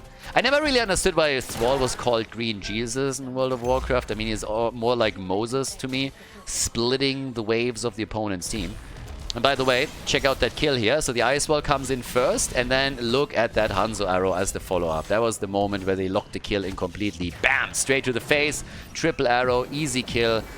And that led to them taking map control again, taking the lead in experience, taking also the item once more. Vala is by now at 30 stacks on the level 1. And Zeratul is waiting. Ah, 0! That's unfortunate for him. Moves away just as they're starting to go for it, but yeah. There's a level 16, by the way, with a Moonlit Harmony. They're still trying to invade over on the left side. May has, in the meantime, gone into the fresh powder. I always knew that she was coke addicted. She was always a little bit suspicious, honestly. Talking about snow all day long, you know, and then the fresh powder over here. I mean, if you ever needed a drug dealer, I think May is your friend. So, yeah, that's definitely a thing. But anyways, now 16 versus 16 talents, and Vala is following up with Manticore after all. Okay, there's a fight over the next item. Vala stacking even further, and she is getting some serious damage now with these initial hits. So that's definitely kind of sexy. Okay, here comes the move for the next item. They're stealing that away too. That's a double turret in their hands. But the Protector has been taken in the meantime. So, yeah, Vala can still stack. Honestly, stacking against the Protector is just too fucking easy. Nino P is coming in the entire time and just like dances around it and gets one arrow connected after another. 33 stacks at this point. The late game is gonna be nasty. 35. Vala is just dancing around and is like la la la la la la. Gets one in after another. Burns it down quickly, of course, too. I mean, it's not only the stacking that you're interested in here, but that's another 2 stacks, so that's 37 now. And with every single hit that she gets here, that's an additional 6 hit damage points on the initial hit. So the red team is still falling behind in structures heavily. We're talking a lot about the team fights and how everything is playing out here, but let's not forget that Go Next is currently able to do a lot of work around the outer ring of defense. They have taken out 2 of the Protectors out of the 2 that spawned, and they destroyed every single fort. Now, Vala is at 39 stacks. That means roughly 240 extra damage on the initial hit that she's getting out now.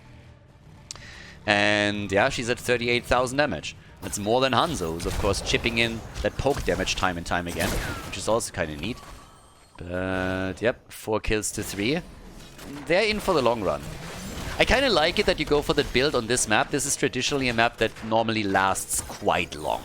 I mean, so does Tomb of the Spider Queen, I suppose, if you're not getting snowballed too hard. But when we're talking about Volskaya Foundry, especially if you have a lineup that can take down the Protector pretty quickly, then you're normally in a spot where you can last very, very long. Until Objective 4, sometimes even Objective 5. This is pretty much what we're in for right now. So, yeah, there is a chance that Vala is getting even more stacks out of it. And by the way, look at Zeratul. He's at 18,000 damage. So far, he didn't quite have the impact that they were probably hoping for. He's obviously still looking for opportunities to take Vala and Lucio down. And he did some damage, don't get me wrong. But it's not as bad as I initially expected it could be. His siege damage kind of nice because he still is able to go into the lane and use his AoE here, but there's another item locked down by Team SoundLess. They need someone to take it though, because he already has one. He doesn't want to drop the turret for just that. 41 stacks for Vala and another connect, and look how that chunks down Zeratul. I mean, have a look at how Zeratul is already incredibly close with low in HP, with Nano Peaches coming in and getting a few shots connected here. That is a problem. And this is only gonna get worse as this continues. So if he plays well around the cooldowns, then Nano P with his Vala is gonna be a serious threat, especially in the burst damage department. If you have your repeating arrow, you're dropping that damage twice. I mean, just think through it for just a second. We're looking at roughly 250 damage, and once that he gets a double arrow connected, that's only the initial hit that brings 500 damage in total to a target. And we're not even talking about the following hits through the arrow. We're not talking about auto attacks, the multi-shot that's coming in. But if you're leading with a multi-shot, of course, that damage is even going to be increased. And that is some serious single target damage that Vala can dish out now. So, for the time at least, teams are looking at level 20. And of course, Go Next, as I mentioned, they're still ahead. I'm also worried about the late game consequences that we are experiencing here. But the next objective gets announced at the bottom of the map. The position is still better for Go Next. First of all, they have the level 20.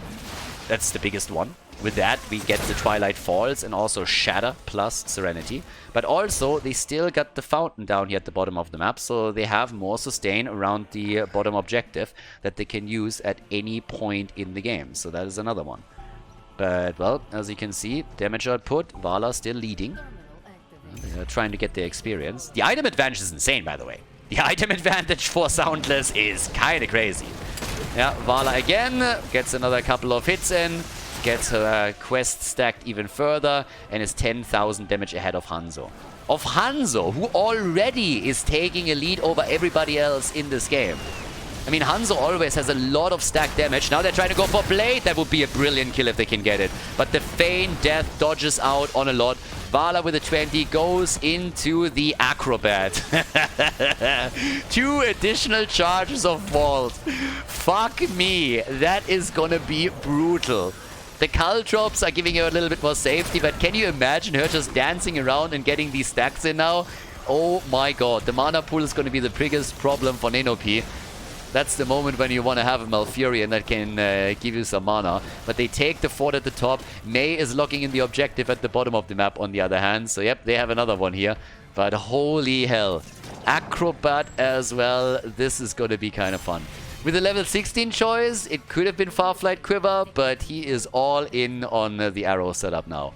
Yeah, and this is gonna be bonkers. Nenopi 1, 2, and okay, he leaves it at 2 for now. Gets the hits in. Jesus, that damage output is gonna be so nasty. Yeah, we'll see, we'll see. Can they get the keep with this? I mean, this is the third objective now. Oh, he missed it. Actually missed it. Yeah, could get another one here. One is in. Gets a second one. 49 stacks. That is nearly 300 damage. On the initial attack. Only on the initial attack. The extra damage, by the way. Not the total damage, the extra damage. Times 4, 1,200. Now, I mean, obviously this is theory crafting. We're not gonna get to a point where that's really gonna be a thing. We're getting to a point where Thrall is getting killed, though. That's a nice one. 5 kills to 4, so that's a good pickup. Vala with even more stacks, just vaulting around. Khaldor drops everywhere. 54 stacks for Nenopi. That is insane. Oh my god. Yeah, this is gonna be a very interesting late game. I'm hyped for it. I am hyped for it. Hanzo is picking up the damage numbers. Just saying, yeah, there's another arrow. Alright, how many more do we get? The keep, they have no chance of taking the keep down. But I mean, again, at the end of the day, SoundLess has to turn it at some point, right? So there's easy stacking now happening against Misha, against the Protector, but at the same time, you're still under pressure. You're still starting to lose your keep. So as much as we're talking about Vala, her damage output and her potential, they need to unleash that potential at some point, because if they're starting to lose more structures, then the macro alone is going to take them down. Alright, the Sanctification, better safe than sorry. We're expecting the Hanzo arrow, I suppose. That didn't come. Yeah.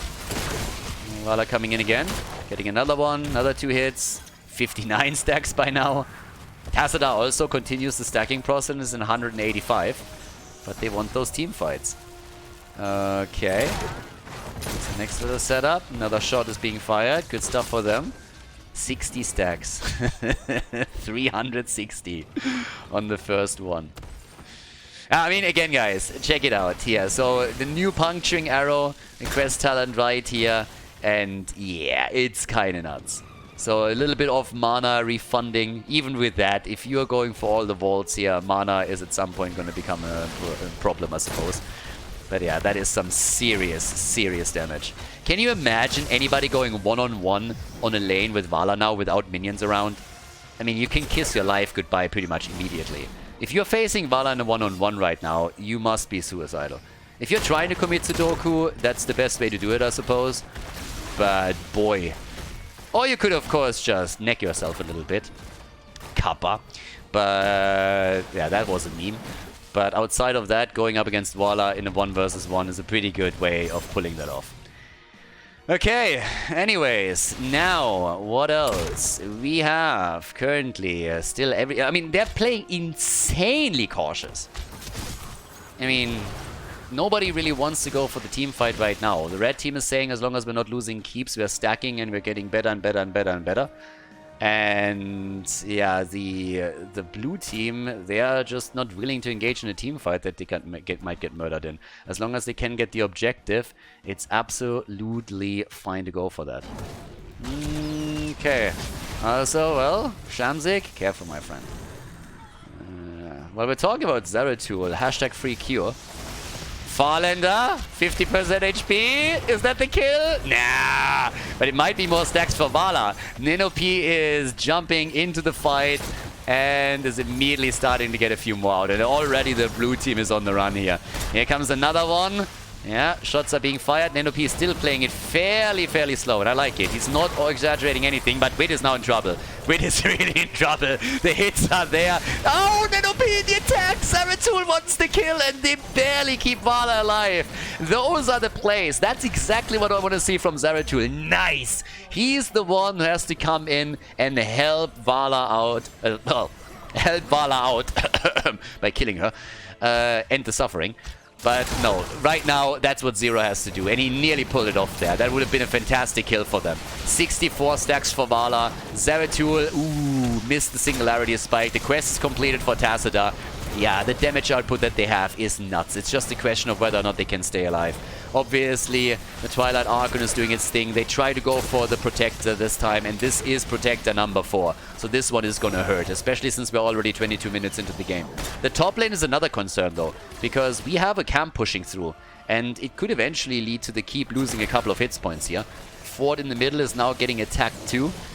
And boy, the damage output. Vala, 74. Nanopi still trying to get those arrows connected time and time again. Still has Manticore in the mix too, of course. So these auto attacks are no joke either. And that blows Wit out of the water. Mei is down. No chance for her. 70 stacks for Vala. She has, thanks to the Acrobat, 4 charges of Vault right now. And, well, actually not quite. Like, how is it actually working with the charges? I mean, she gets a second one through the repeating arrow every single time. So, how many charges does that give you? But, yeah, at the same time, she is just insane. On every single attack, we're gonna have her now with an additional 426 damage. Top keep has fallen. They didn't even try to defend it. They're just trying to end. They're just trying to end. The entire time they were on the back foot. They were trying to play defense. They had the defense up. We're taking blow after blow. Now they're turning it around. They want to end the game. They want to win the series. Their keep is down. Go next. For the first time, pretty much, they're crossing over into enemy territory. And they're taking it. They're taking the keep. They want to go for core here. They're trying to take them down. And this is just absolutely nasty. Hit after hit is coming in. Q after Q. Big damage. Yeah, the defense attempt in the 5 versus 5. The core nearly lost its shields already. Vala, oh, the attack this time against the Tacita player, and he's down. Archon is gone, and still damage against the core. So Ice Cream, if he explodes, he gets some damage in, and I think they can end it here. Vala with hit after hit after hit. The core down to 20%. Vala is finally dead. Can they do it? I'm not so sure. So Ice Cream, he has to explode in, and I think they can. 5%? No. 8%. Oh my god, no. The 5-man wipe at the core, it was not enough. They were so close. The explosion of Tacita takes another 5% off, and now they can go straight to the other side of the map. The shield is already gone. The catapult has done some damage. Unfucking-leavable. Oh my god. They could have definitely done that. They could have definitely taken that. What a throw. They were so close, but they are losing game 4, and we are going the full distance, everyone, as we are heading straight into the 5th map of the best of 5 series. SoundLess, go next and win it. SoundLess lost it on Volskaya Foundry.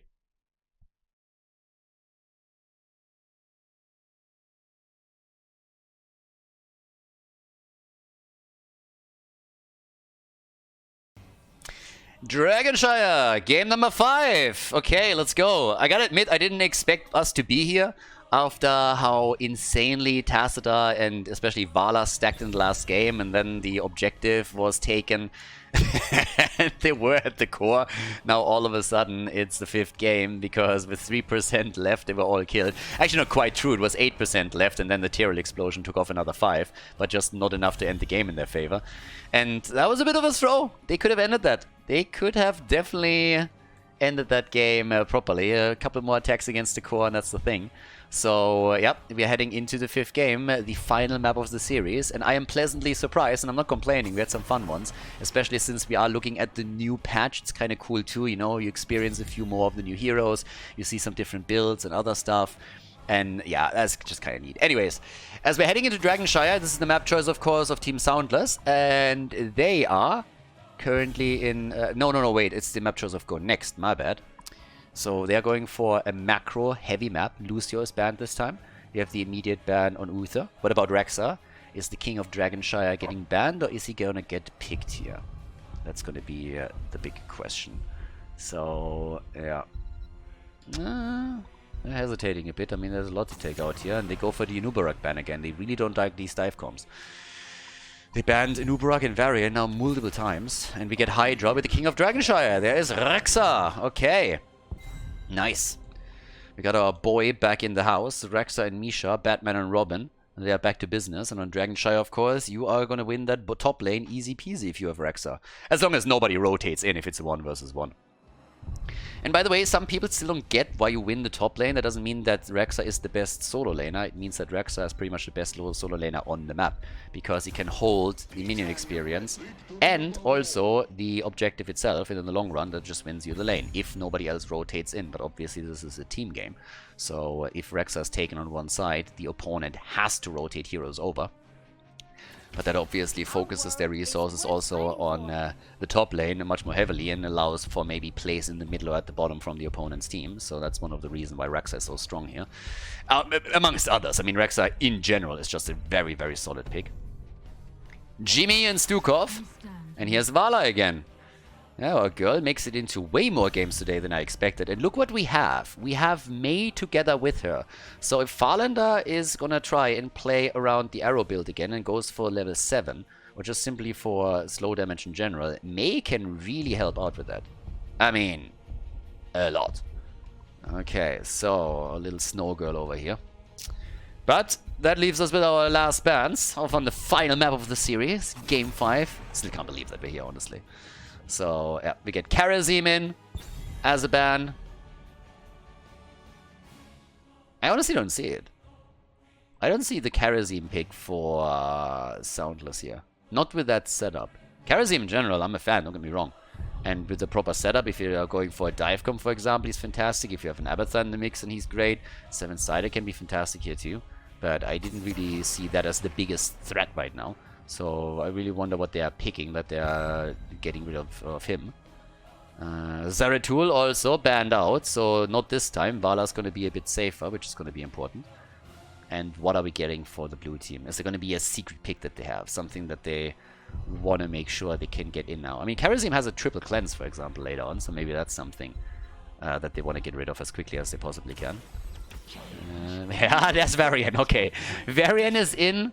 So yeah, the triple cleanse is definitely a bit of an issue against that, and we get the Haka on top of it too. So that's a lot of stuns already. The Haka, Varian, Stukov, I mean, Isolation, Lurking Arm, Taunt. Varian is gonna do well here. And what are we getting as a counter? I mean, you need some form of cleanse. And it's Anduin! Alrighty.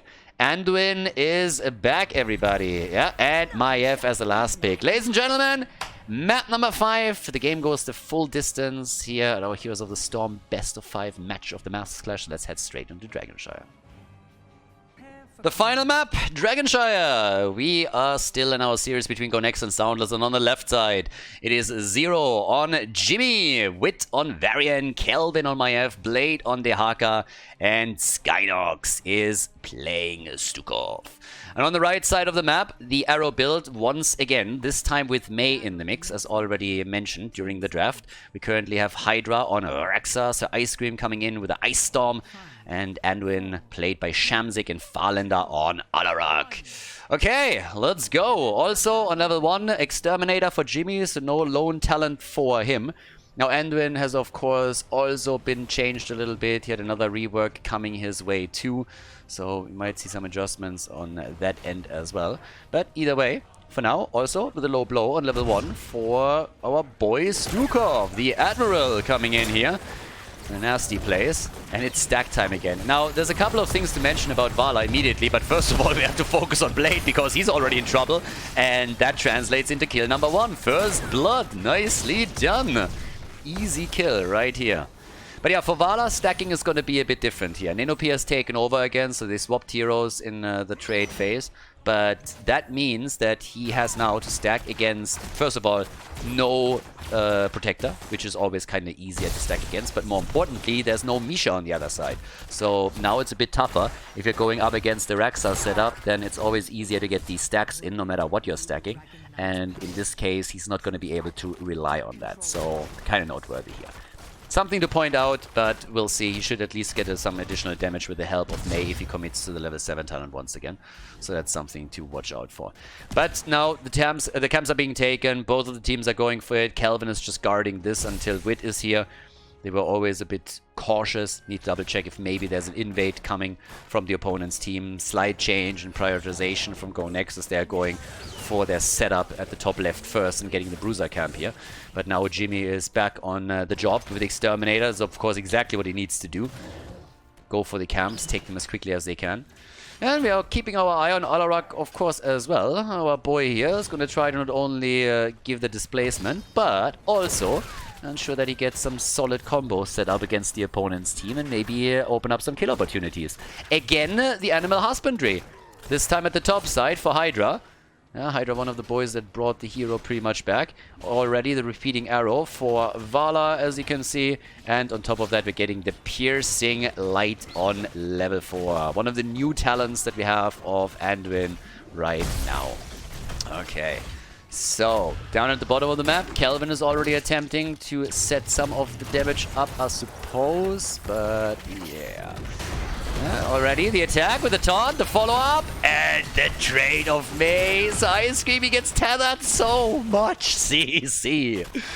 Damn. I mean, that is a lot of control that they have in these fights. Boy, I don't want to be at the front line of Team SoundLess.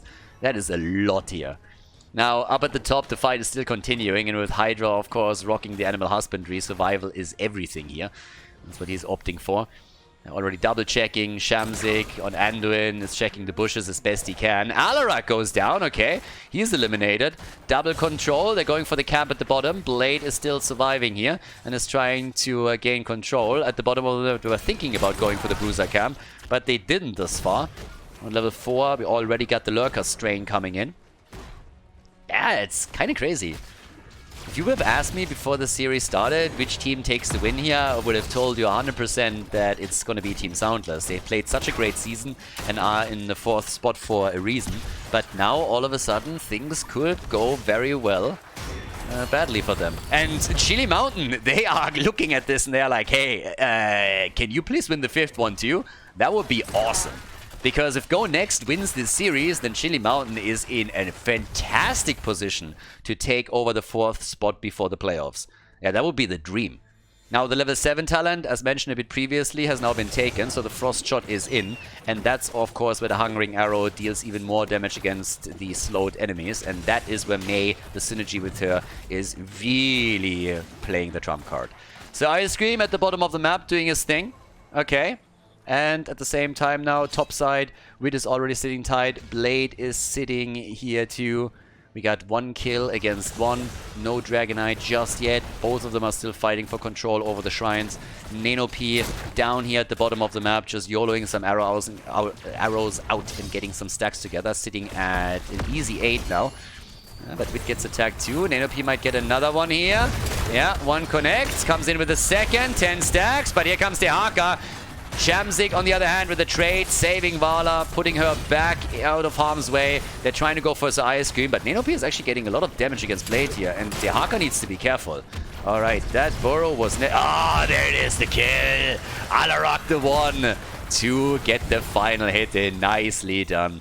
Yeah, initially a really nice dodge on Blade against the combo of Nano P, but then the follow-up damage just was too much for him to handle, and that is a solid kill right there.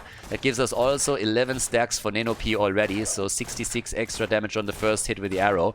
And with the help of Sir Ice Cream, he is getting a lot done. Now, Skynox at the top lane is saving his team a Dragonite, because that could have been the first objective of the game. But Rexa rotated down, and therefore the top lane was open. They're at least attempting to steal the Siege Shines away, but I'm not even sure if they can do that. With the Haka now moving in and Varian lurking in the shadows, there's the taunt, and Nano P is immediately in trouble. But they're turning it. They're actually about to turn it here. Nano P is getting away, and Mei dies, but the Dragonite gets taken. Dragonite number 1, Rexa takes it. They also are going to get the level 10 in just a second. But still, I gotta say, this is a bit weird one. Alarak dies, loses a couple of Sazem stacks, didn't have too many to begin with. So it's not too much of a problem on that end at least. But here's the level 10 abilities now for both teams. Alright. Dragonite taken. It's not going to get too much damage done for them, but at least it prevented the blue team from following up the kills with an objective. Now we have, in addition to that, the Light Bomb plus the Counter-Strike. No big surprises on the other talents either. 12 stacks for Nano P. Again, he's not going to get as many as he did in the previous game. That's just not happening. Circumstances are very different. No Misha on the other side. Protector that was continuously taken by Go Next also made it much easier for him. But if the game lasts long, if this is going to be a long one, then you should still get something out of this. There's a nice setup against Jimmy, and Reyna goes down as Nano P commits to the strafe. Ice Wall is in, catches the Haka. Can they follow up on it? They're trying. There's a silence setup. Another 2 shots connect, and Blade is low. Has to pop the essence here. But Maiev coming in, dropping the cage, trying to turn it. They go for Mei again. Nano P running out of mana too, but Mei goes down. Nano P, he gets the hits, he gets the stacks, but I'm not sure if it's worth it here. They're sacrificing a lot. They got the kill initially against Jimmy, but now they lost Mei once more, and she's just getting murdered. Hydra's playing his own game, by the way. He's going full PvE in all of this, taking camp after camp, playing around the objective, pushing the top lane, trying to get the experience there. 20,000 damage for Vala, so she's still taking the top numbers in the game, at least up to this point. Experience is nearly identical too. 2 kills against Mei, 2 kills against Alarak. Frontline suffering. The front line is suffering for sure. And Kelvin is also suffering a little bit as Farlander is able to get some additional damage out with another good combo. Wit, on the other hand, from lane to lane, looking for the next taunt. Okay. What else can they get here? Top side, they're trying to go for Hydra, but he's still not dying. He has Animal Husbandry. We're 8 minutes into the game. We're currently at level 12, so some value that he has out of it. They were really trying to go for him, weren't they? Yeah, they were trying to see if they can maybe gank up on him, even if they had to dive to the 4th. They would have probably been willing to do it if he would have moved out too much, but he didn't. So now we got the 13 talents on both sides. It gives us the virulent reaction again. Also, Jimmy with the line him up right here. Cooldown reduction on the penetrating round. And that, of course, is kind of neat if you're going also for your 16. Mei is dead again. I'm detecting a bit of a theme here, by the way. So Mei is down once more. Has now gone into the polar vortex here. And we got the enchant boots the lion speed. I have honestly no problem believing that the first thing that Anduin wants when he goes shopping is new boots. Anduin is a boots guy, 100%. That talent doesn't surprise me in the slightest. What do you want for your birthday? New boots. Uh-oh, Hydra. There it is.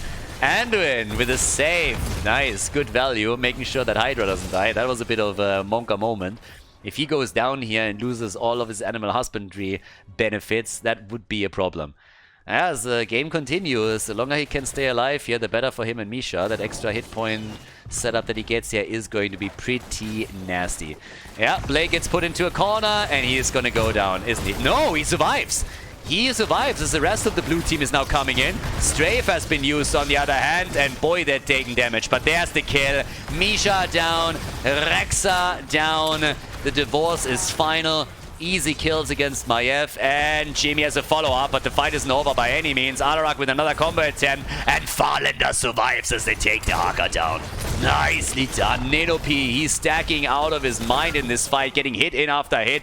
They're taking Stukov down too. It's a 1-for-4 trade. 4 heroes down on Go Next side. Big fight.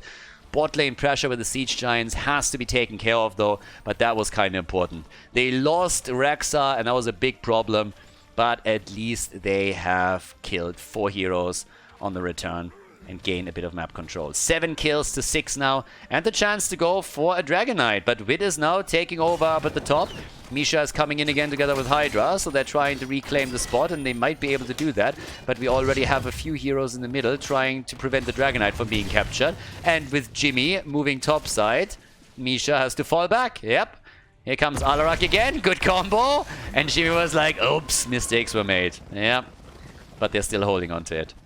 And Blade has now joined the fun too, just in case there's an actual fight happening. The level 16 talents, then again, are going to happen in just another second though. Yep, there they are. Level 16 is in. Kelvin, careful. Can they slow him enough? No, there's no damage follow-up. Early trade to prevent the follow-up. Good stun. Nice, well played. And another big hit coming in. The ice wall.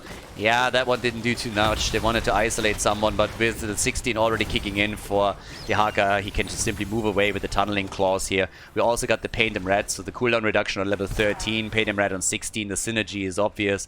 It's going to get a lot out of this. But now the Glyph of Faith for the second charge, which is actually insane when you think about it.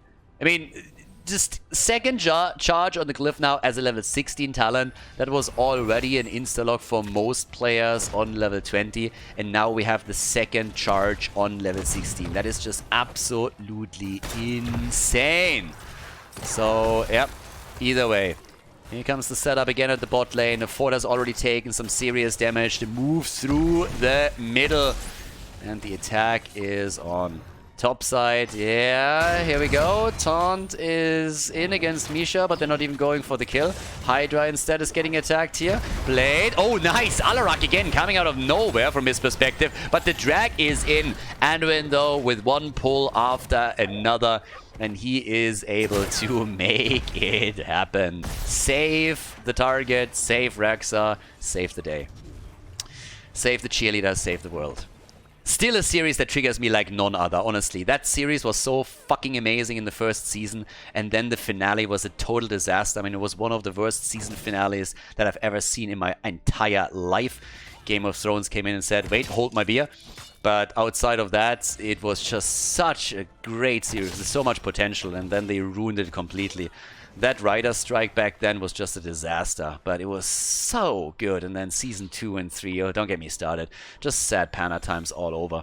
That series had so much potential. It makes me cry to the day. But anyways, now at the bottom of the map, Kelvin, Skynox, they're going for the camp.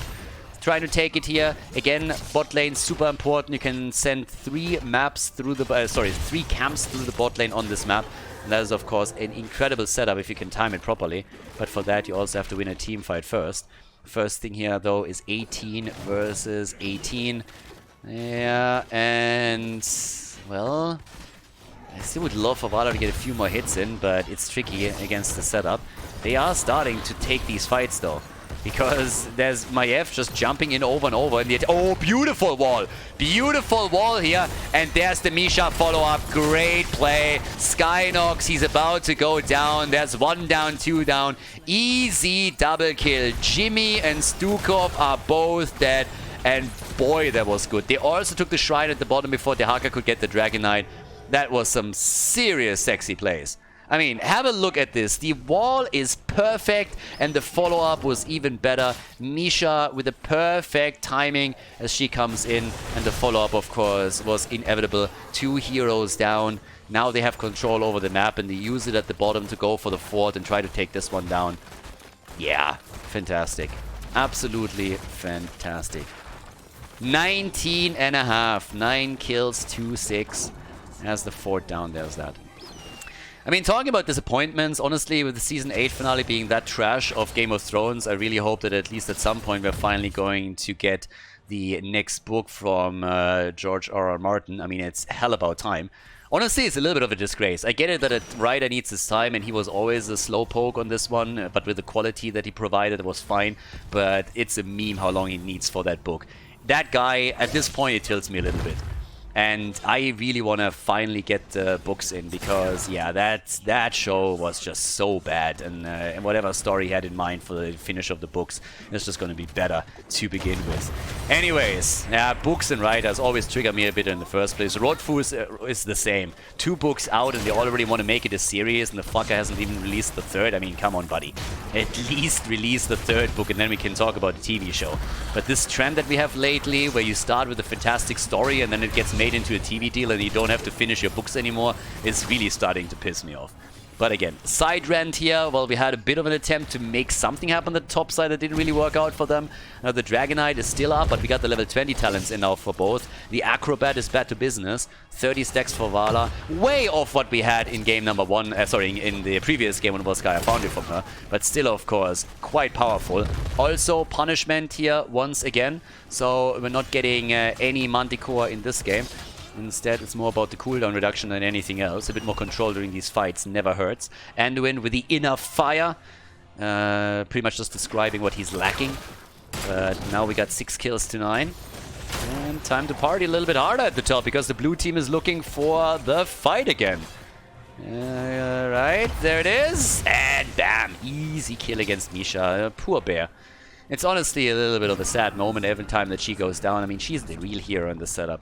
I think that Blizzard should give you the option to control Misha directly, or more directly than Rexa, and have, you know, Rexa being the auxiliary type, but not quite.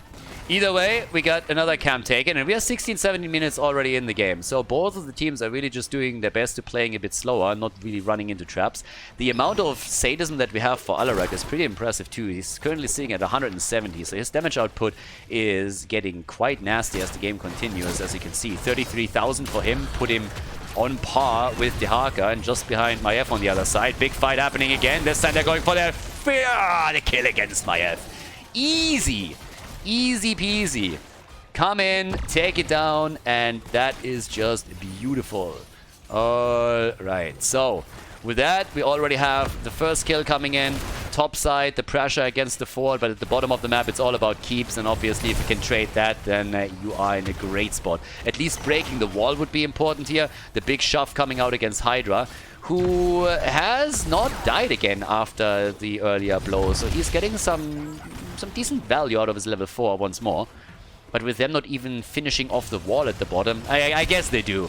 That doesn't really count, so the wall's gone. But the fort at the top is also falling, so they now have another lane that gets pressured by catapults. And here comes the push at the bottom of the map.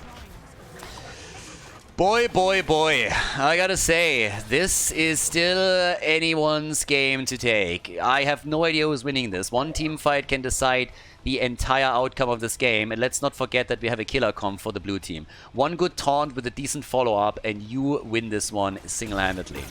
Now Anduin, he really has to be on point. Anduin is the one that, with his trade, always has to be present whenever Varian comes in with his taunt. I mean, that family was screwed up to begin with, but the daddy issues between Anduin and Varian are nowhere... I mean, nowhere else are they as pronounced as in games where the two face off against each other. I mean, Anduin literally countering Varian. So, yeah, he is going to try and save every single target. Which means if you can put pressure on Anduin himself, even better.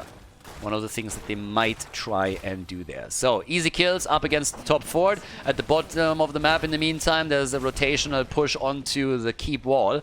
They are all prepping for the next objective. And here comes the ice wall. They're catching one. They're just trying to force the fight here, and they get the fight. Can they win it, though? There comes the charge with the light bomb. Nicely done, but the follow-up against Alarak is immediately there. Isolation and lurking arm. Anduin doing his thing, though, saving Alarak. Farlander is low, and the two teams fall back once again. And that has been the MO for the last couple of minutes here.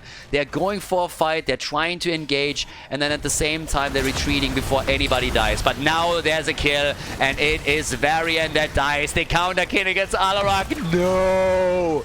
All the stacks lost. All the stacks, the sadism back to 90. Alarak is down. The top lane value 11 kills to 7, but that was the wrong hero to die here. That just feels bad. Absolutely feels bad. Oh god. Well, what can you say? It's a little bit nasty. I mean, honestly, this feels about as bad as Twitch introducing a hot tub category instead of just banning all of that crap from the platform. But yeah, some shit just happens, I suppose. 7 kills against 11, 42 stacks by now for NadoP. I mean, the longer the game lasts, the better for him, obviously. Alarak has to reclaim his sadism. That one got ripped hard, but they're taking another camp away, and it's just these intense pressure plays that we have every time. Another setup, so Ice Cream, yeah, is he going to be the target now? Nah. Kelvin was thinking about it, but they were not willing to drop anything here. Alarak is just now back, so still kudos to the red team for stealing the camp away. They got both of the Siege Giant camps here. And the rotation straight up towards the top as they are trying to get another DK. And 21 minutes in, likely it would mark the end of the game. Likely it would end the game right here. Anyways, so now towards the top left, already the little play going straight up for the next mercenary camp, and it's once again the red team that is trying to steal it. So they are having a bit more control over the map, but yeah, the blue team is ready. They're thinking, this could be, if they commit to this one in such a choke point, oh boy. There's already the move, so Ice Cream, the taunt, they're going for it! YOLO! Here comes Alarak with a light bomb, jumping in deep, they go for Maiev, they get the combo, the boars, the wall, the strafe! They go for the kill against Kelvin, and they get it! Maiev is down, there's the isolation, the contagion is not hitting, Blade is about to fall, I don't think they can save him here, he dies, but so does May. 2-for-1 kills in favor of Team SoundLess. Can they capitalize on it? That's the big question. Can they capitalize on those 2 kills? They could go for the bottom, try to take this right here. Jimmy at the top is already up on the map. They know exactly where he is. There is still a fountain in the middle that they could tap, and this should be a Dragonite. That has to be a Dragonite. They have vision on everyone up at the top lane. No problem. It's a DK. The only question is, can Go Next save the game somehow? Can they somehow do that? That is gonna be the thing. Down at the bottom of the map, there we have it. Straight up the move, up for the keep, for the core. 2 heroes still down. Dehaka on 16 seconds.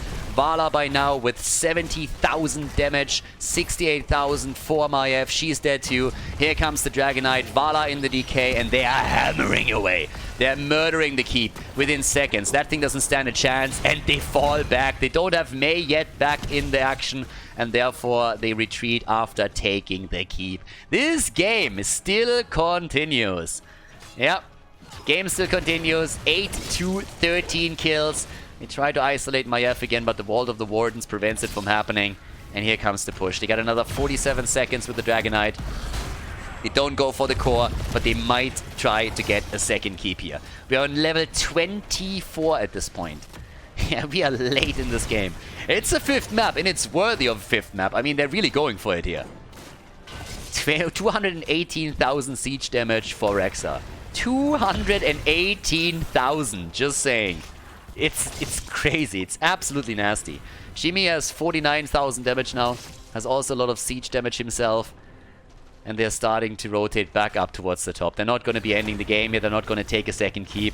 It is what it is. The bot lane is still wide open. One more team fight. If they take it, they can end. But of course, there's always the chance that Go Next turns it around with a good battle in the late game.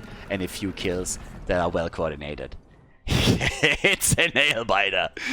Yeah, and again, Chili Mountain fans, they're looking at this and they're just saying, please, please, just do it. Get that fight, get that big taunt in. Get Varian into a good position. Let him taunt Varian, let him taunt Anduin. You are always a disappointment to your mother. And yeah, once that Anduin just goes ham and tries to flail with his fists a little bit against Daddy, then you go for the kill and all of a sudden you can take the fight. But here comes the drag, nice, saving the camp down at the bottom. Good stuff. That was actually pretty cool. That was a nice move. The Haka just before the camp could be contested in any way, making sure that that's not going to be a thing. And now they can use that aura, maybe, to set something up at the bottom of the map. I mean, they need to do something. They need to start playing here and get something done. As I said before, it might have been a very even battle in all of the team fights, but the macro was a little bit better for Team SoundLess in the past couple of minutes. So here they come again with the moves to the bottom of the map. The quick taunt combo against Varian, and here's the fight right there. Do we get the ice wall again? In the back line, one set Stukov started with a lurking arm. The ice wall was there. Wait, he's dead. Varian is dead. Varian is down. Can they get more? Zero is in trouble, but Vala dies. Vala is dead. Big kills coming in. Kelvin once more. Kelvin! No, and they got him. They get Kelvin, they get Stukov. That's an easy double kill. 4 heroes still up on the map, and now we could see the move straight up for the core.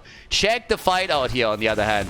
That was it. Kelvin comes in, he gets the kill against Vala, and then on the retreat, they're dropping him quickly. The deadly charge comes through. Blade gets attacked in the meantime and gets taken out too, which only leaves Jimmy on the map. 24 seconds for Varian. Those kills were absolutely priceless, but they're going for the Dragon Knight now. They're trying to end here. They're not YOLOing in the core. They still remember exactly what happened in the last game. And Anduin, he might finally be in a position where he can also swing a weapon and do some damage instead of just throwing a little bit of a light around. And it's actually kind of amazing. So Anduin completely useless when it comes to wielding a sword. The guy doesn't know which end to hold. Stick it with the pointy end, baby. By now everybody knows that one at least. But once you give him a battle axe and transform him into a dragon, look at that, then he can really start to drop the damage. We are 26 minutes into the game. The Dragon Knight is an absolute monster. That guy picks up the truck and hits with the truck. That, I mean, again, chunk, chunk, chunk. That one's down. Double kill. Reyna is dead. So is Varian. This is game, ladies and gentlemen. A 3-2 victory. An insane series. SoundLess. They are successful, though. They still have a chance to maintain the 4th place in the ranking here for the playoffs as they beat Go next on the final map of this best of 5 series at the Masters Clash. GG.